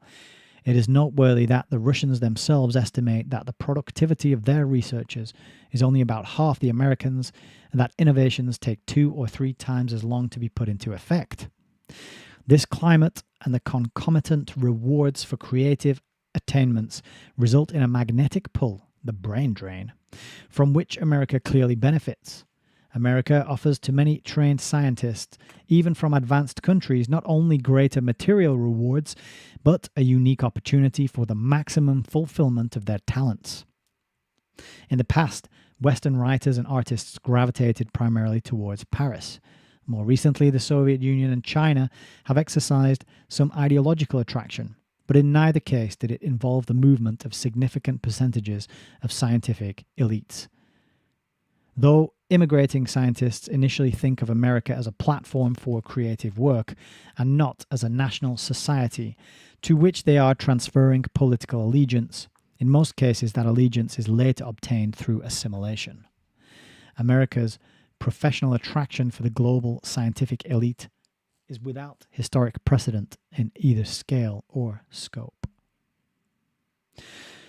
Though this attraction is likely to decline for Europeans, particularly because of America's domestic problems and partially because of Europe's own scientific advance, the success of J.J. Servan Schreiber's book, The American Challenge, reflects the basic inclination of concerned Europeans to accept the argument that the United States comes closest to being the only truly modern society in terms of the organization and scale of its economic market, business administration, research and development, and education.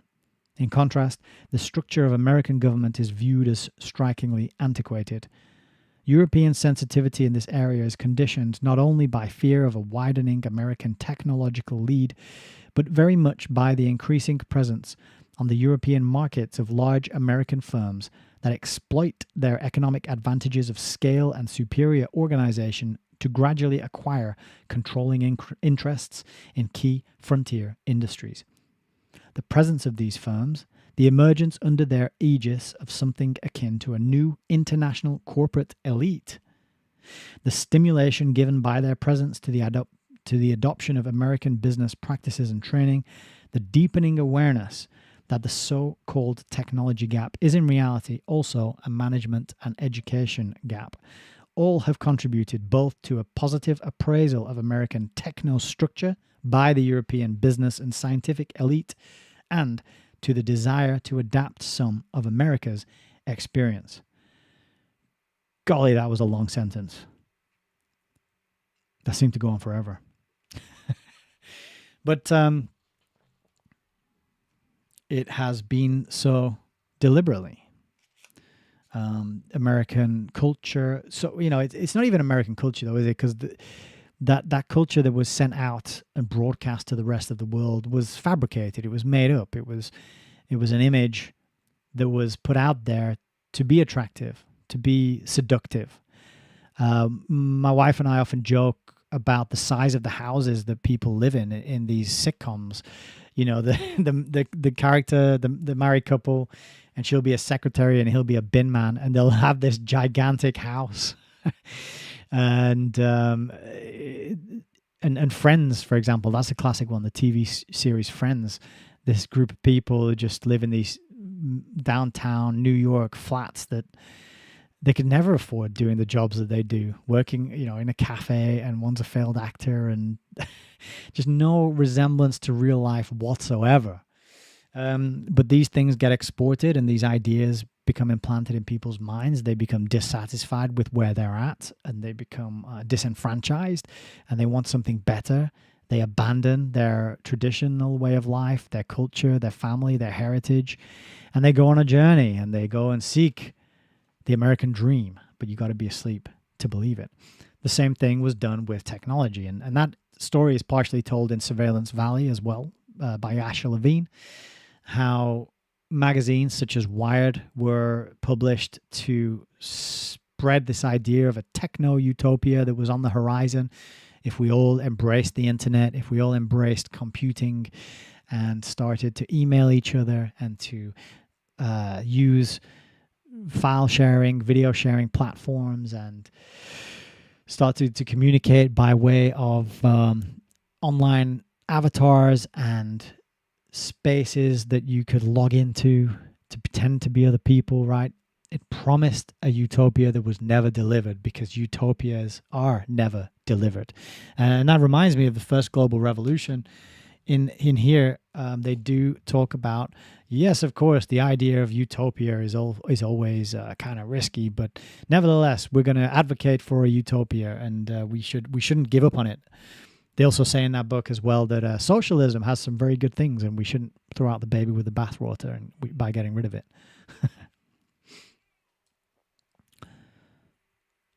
Okay. We are on less tangible, but no less pervasive, is the American impact on mass culture, youth mores, and lifestyles. You might be able to hear my hungry son in the background there. The higher the level of per capita income in a country, the more applicable seems the term Americanization. This indicates that the external forms of characteristic contemporary American behavior are not so much culturally determined as they are an expression of a certain level of urban, technical, and economic development. Nonetheless, to the extent that these forms were first applied in America and then exported abroad, they became symbolic of the American impact and of the innovation-emulation relationship prevailing between America and the rest of the world. What makes America unique in our time is that confrontation with the new is part of the daily American experience. For better or for worse, the rest of the world learns what is in store for it by observing what happens in the United States. So what happens? So, yeah, if you want to know what's going to happen in your part of the world soon, have a look at Washington, D.C. and what just happened there. Whether it be the latest scientific discoveries in space and medicine, or the electric toothbrush in the bathroom. And I will just mention that electric toothbrushes were foreshadowed in the novel We by Yevgeny Zamyatin. Pop art or LSD, air conditioning or air pollution, old age problems or juvenile delinquency. The evidence is more elusive in such matters as style, music, values, and social mores. But there too, the term Americanization obviously implies a specific source. Similarly, foreign students returning from American universities have prompted an organizational and intellectual revolution in the academic life of their countries. Changes in the academic life of Germany, the United Kingdom, Japan, and more recently France, and to an even greater extent in the less developed countries, can be traced to the influence of American educational institutions. Given development in modern communications, it's only a matter of time before students at Columbia University and, say, the University of Tehran will be watching the same lecturer simultaneously. This is all the more likely because American society, more than any other, communicates with the entire globe. And he's put communicates in quotes there. Because actually what it is, it's a weaponized broadcast, but it's we're communicating. Roughly 65% of all world communications originate in this country. What? Moreover, the United States has been most active in the promotion of a global communications system by means of satellites. And now that's making me think of Elon Musk and Starlink, right? And it is pioneering the development of a worldwide information grid, otherwise known as a web or a net or a blockchain. What do you do with webs, nets, and chains? The footnote for the Worldwide Information Grid says, it is estimated by the Institute for Politics and Planning that the volume of digital communication will shortly exceed human conversation across the Atlantic. It's already done so in the United States. Moreover, within the next decade, the value of information export from the United States to Europe will exceed the value of material exports. Yeah, we're in the information age, right? Information is the new oil. It's expected that such a grid will come into being by about 1975. Let's check the footnote for that. Footnote 15. Footnote 15 is Leonard H. Marks, American Diplomacy and a Changing Technology. That was published in Television Quarterly, spring 1968. For the first time in history, the cumulative knowledge of mankind will be made accessible on a global scale, and it will be almost instantaneously available in response to demand. So he knew the internet was coming, didn't he? I mean, maybe it was already on the edge of being released at this point, but he obviously knew what was going on in ARPA. He obviously knew about the ARPANET. He obviously knew about Surveillance Valley. But that is quite a thing to say in 1970, right?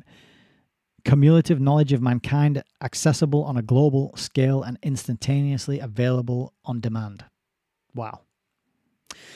All right, we're going to finish this little section here. We'll get to the end of the chapter, and then I'm going to wrap it up.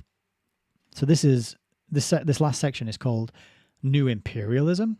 Oh, shout out to The Matrix Explained. How are you doing? Welcome. Good to see you in the chat. So New Imperialism. All of these factors make for a novel relationship between the United States and the world. There are imperial overtones to it, and yet in its essence the relationship is quite different from the traditional imperial structure. To be sure, the fact that in the aftermath of World War II a number of nations were directly dependent on the United States in matters of security, politics and economics created a system that in many respects, including that of scale, superficially resembled the British, Roman and Chinese empires of the past. Yes, I mean, superficially resembled the British Empire because the British had a major role influencing the creation of America, right? There is the conventional narrative that America was formed by telling the British to get stuffed with their tax, and they went over there, a lot of people, and they formed a new country. But there was a lot of effort to bring America back under the fold of the British Empire, and a lot of infiltration went on, not least of which is the Fabian Society and their permeation and penetration, as detailed in Rose Martin's book Fabian Freeway. But the desire to get America back under the control of the British establishment and the British elite, there's plenty of documented evidence for that. And just look at where we're at today with the special relationship. Well, not so much today, but certainly, the Tony B. Liar and the George Bush era, the special relationship there, and the gung-ho launching of the war on terror, going after the countries where the terrorists weren't even from, because I don't think about it too much. The WMDs that were unequivocally proven to be real and exist. Just because on the face of it, we're told these places are separate. Behind the scenes, it's institutes, it's Bilderberg groups, Council on Foreign Relations, Royal Institute for International Affairs, Trilateral Commission. These organizations are revealing of the fact that the actual politics in the country is just a Punch and Judy show for the masses. What's going on behind the scenes is cooperation, it's steering, it's designing, it is planning, and is the rolling out of a business plan, as Alan Watt would say. And I love quoting that because I think it's a great way to summarize what we're living through. So yeah, it's not too surprising really that there was a similarity there between the United States and the British, Roman, Chinese empires, because it's the same people throughout history. It's the same priest class. They have the knowledge of how to build up civilizations and exploit people, masses, huge numbers of people. That is the hidden knowledge, right? That is used again and again and again. And it's used in China. It's used in Rome. It was used to build the British Empire, and it's being used now to build the current system that we're heading into. But continuing, the more than 1 million American troops stationed on some 400 major and almost 3,000 minor United States military bases scattered all over the globe, the 42 nations tied to the United States by security pacts, the American military missions training the officers and troops of many other national armies, and the approximately 200,000 United States civilian government employees in foreign posts all make for striking analogies to the great classical imperial systems. Yeah, it's the same system rolled out again, only with a different, under a different flag, let's say. Nevertheless, the concept of imperial shields rather than reveals a relationship between America and the world that is both more complex and more intimate. The imperial aspect of the relationship was, in the first instance, a transitory and rather spontaneous response to the vacuum created by World War II and to the subsequent felt threat from communism.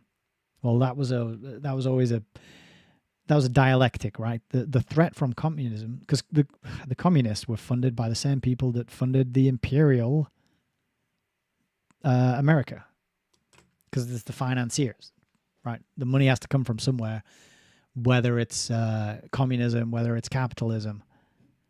Both need funding, both need loans, massive bank loans, promissory notes, debt repayments, right? So that was a managed dialectic. It didn't, and that's the thing he keeps doing in this book. He keeps saying these things happen organically and it's evolving, and it's just he's not admitting just how designed and controlled and managed everything really is. But I think that's part of his purpose.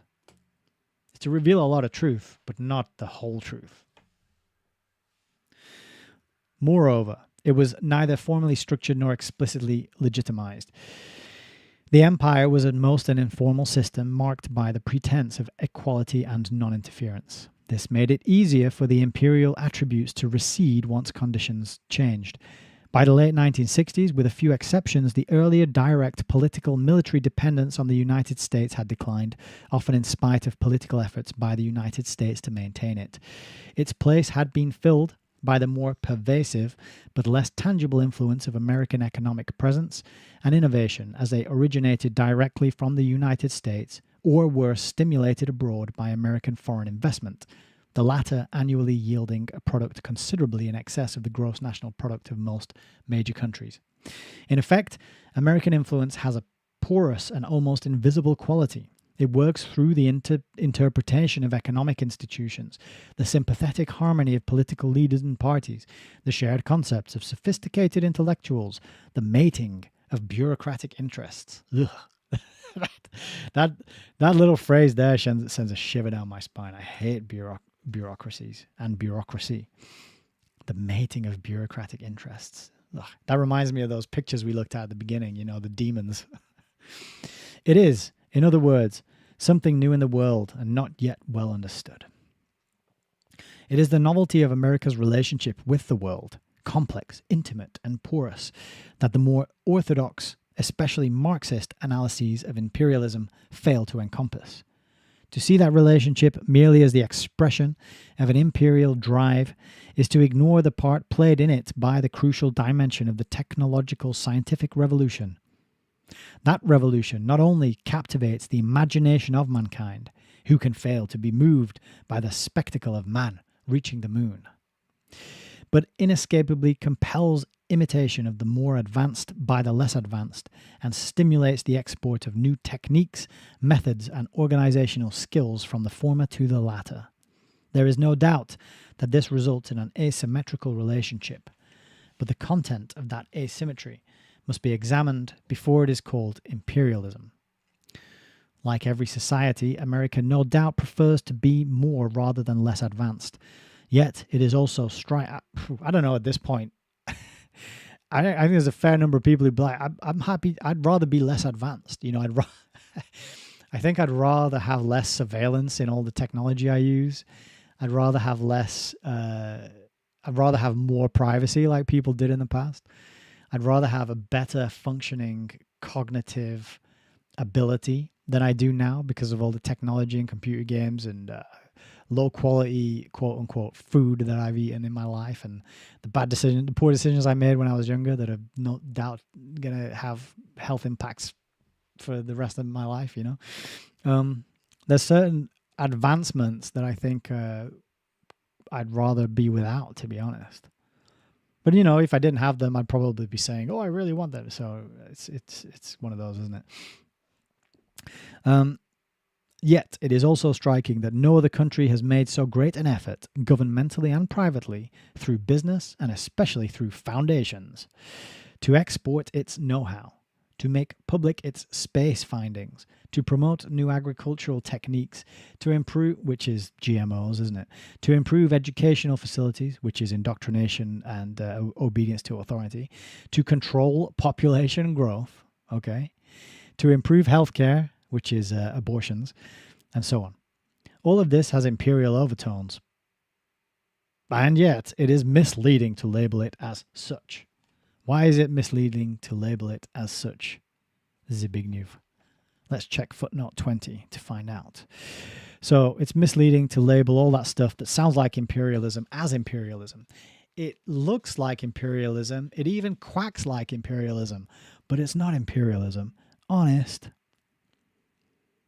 The footnote says, in this connection, compare Henry Magdoff's The Age of Imperialism, which sees America simply as a politically motivated imperial power, with the Rockefeller Foundation's President's 5-Year Review and Annual Report, which describes the Foundation's foreign activities. The Ford Foundation could also be cited. So, quite amazing, really, that he admits, especially through foundations, you know? It's not merely an imperial effort, because it's not just about military, it's not just about grabbing resources and land. The foundations have an agenda too, and especially through the foundations is culture, know-how, techniques, healthcare, education, all that is being exported. And of course, all that carries with it propaganda and programming, because none of those things are exported in a way that is respectful of and adhering to the truth, right?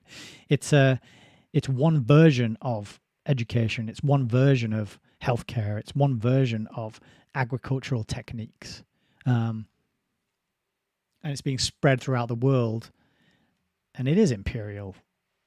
It is imperialism, I think. But I don't know. Let me read these next 2 chapters. Maybe I'll be convinced otherwise. He says, indeed, unable to understand fully what is happening in their own society, Americans find it difficult to comprehend the global impact that society has had in its unique role as disseminator of the Technetronic revolution. This impact is contradictory. It both promotes and undermines American interests as defined by American policymakers. It helps to advance the cause of cooperation on a larger scale even as it disrupts existing social or economic fabrics. It both lays the groundwork for well-being and stability and enhances the forces working for instability and revolution. Unlike traditional imperialistic powers, which relied heavily on the principle of divide et impera, practiced with striking similarity by the British in India and more recently by the Russians in Eastern Europe. Yeah, it's similar because it's the same people doing it. America has striven to promote regionalism both in Europe and in Latin America. Yet in so doing, it is helping to create larger entities that are more capable of resisting its influence and of competing with it economically. Implicitly and often explicitly modeled on the American pattern, modernization makes for potentially greater economic well-being, but in the process it disrupts existing institutions, undermines prevailing mores, and stimulates resentment that focuses directly on the source of change, America. Sounds a lot like imperialism to me. The result is an acute tension between the kind of global stability and order that America subjectively seeks and the instability, impatience, and frustration that America's imperialism unconsciously promotes. The United States has emerged as the first global society in history. It is a society increasingly difficult to delineate in terms of its outer cultural and economic boundaries, Moreover, it is unlikely that in the foreseeable future, America will cease to exercise the innovative stimulus that is characteristic of its current relationship with the world. By the end of this century, extrapolating from current trends, only some 13 countries are likely to reach the 1965 level of the per capita gross national product of the United States. Unless there is major scientific and economic stagnation or a political crisis, see Part 4, at the end of the century, America will still be a significant force for global change, whether or not the dominant subjective mood is pro or anti-American. So they're going to do it whether you like it or not. What's up, David Stevenson? Oh, another book recommended. David Stevenson says, what we see happening has been noted in the book Political Ponerology. As society becomes more authoritarian, as the end of the cycle of control changes, throughout history, this has happened before. I'm glad you mentioned that book. I do not have a copy of it, but it is one that Alan Watt mentioned many times in his talks. So it's one that I got to get hold of at some point. But that is the end of our reading for tonight.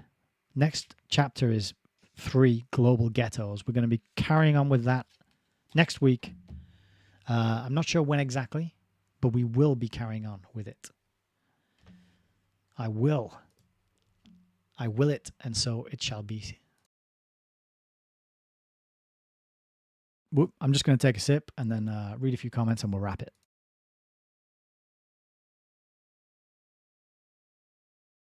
Yeah, another fascinating read.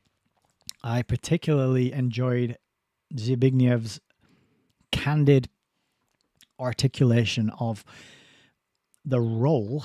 Remember that America is playing a role. It says it right there on the cover of the book. The role that America has played. And I think that role is about to change.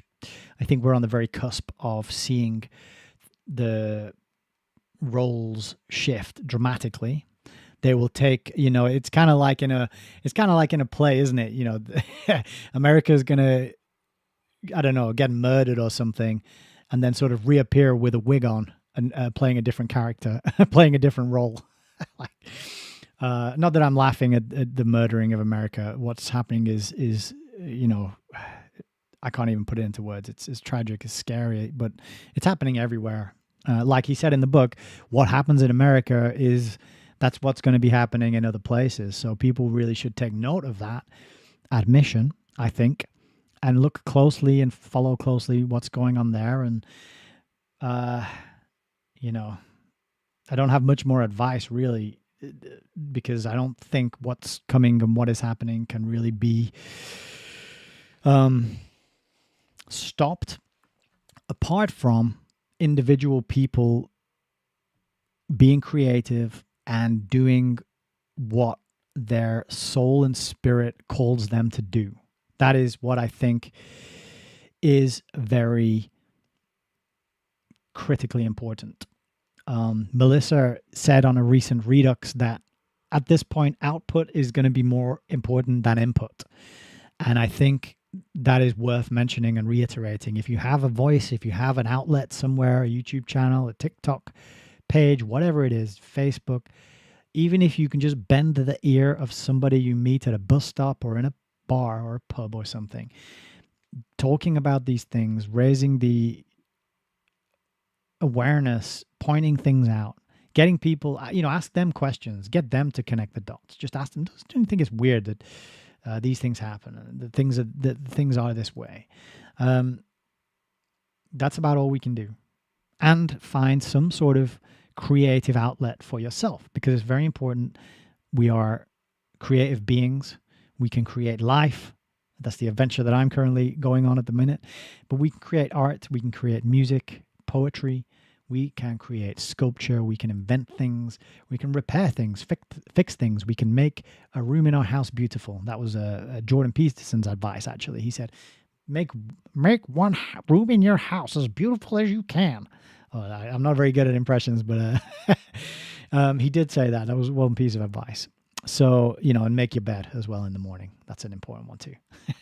So the agendas are underway. I don't think there's any stopping them, but there is opportunity to shore up ourselves and our loved ones spiritually by speaking the truth, putting it out there in whatever way we can, whenever we have an opportunity to do so, even if nobody is listening. The act of speaking truth into reality is worth doing, in my humble opinion. So go out and tell the truth. That's another piece of Jordan Peterson advice, actually. Not that I advocate Jordan Peterson, but early Peterson, pre-breakdown, pre-mental breakdown and MK Ultra reprogramming in Russia, Peterson was pretty good. His earlier stuff. I liked him back then. And but the new Peterson with the crazy suits and the pro Netanyahu bent to things is kind of suspicious. I'm not so on board with his stuff these days. But I think I'm going to wrap it there. Thank you very much. Celine Lyon, how's it going? Says, exactly, look at what they've done to the UK. Yeah, the UK is in dire straits at this point. It's sad. It is sad. When I drive around and I look at, yeah, I do feel sad. I try not to leave my house these days too much. I don't go too far. I don't mind going to like the local cafe and the local sort of village area because that's nice. But if I go further afield than that, it's a real kick in the gut, and I do feel it every time I make that journey. It is sad. But Celine Lyon says, buy local, promote local business, start a local bank that isn't part of the global mafia. Brilliant advice. I do like it very much. CESP says, truth is important for the soul. Yes, exactly. And as I said, it doesn't even matter whether anyone's listening. It's just good for the soul. It is, you're because I often think of the past is kind of like the present moment is like a printer, right? It's going do, do, do, do, and there's a piece of paper going through it. And everything that happens and that is done and is said gets printed onto the fabric of reality and becomes the past. And what happened in the past is now woven into the tapestry of reality. Okay. And the present moment is constantly printing that, and the future is yet to be printed or woven or created or whatever. But every act of sincere, authentic creation, every act of decency, of compassion, of kindness, of empathy, of love, of truth being spoken, all of that gets printed into reality and gets preserved. I don't know where exactly, but it does get preserved. And therefore it matters, and it contributes, and it makes a difference, and it's worth doing. So I'll leave it at that. I will thank you all again for being here tonight. I appreciate your patience. Apologies about not getting a broadcast done last week. I think I've worked out a timing slot that should be repeatable. So hopefully we'll be back. We will be back next week. allmylinks.com/Hayes Reviews to find out ways to support the show or get in touch with me, or just keep the conversation going. I would love to see you on the next one, and I'm going to end it there. So take care of yourselves and each other. Enjoy the rest of your weekend, and have a good time. Do things that fill your heart with joy, even if that's singing in the shower or playing with a cat or digging a hole in the dirt with a stick. And that's a reference to George Carlin, where he says, kids these days, what happened to just sitting in the yard and digging a hole with a stick? Even if just digging a hole with a stick, if it brings you joy, it's worth doing. All right. Take it easy, everybody. See you on the next one. God bless.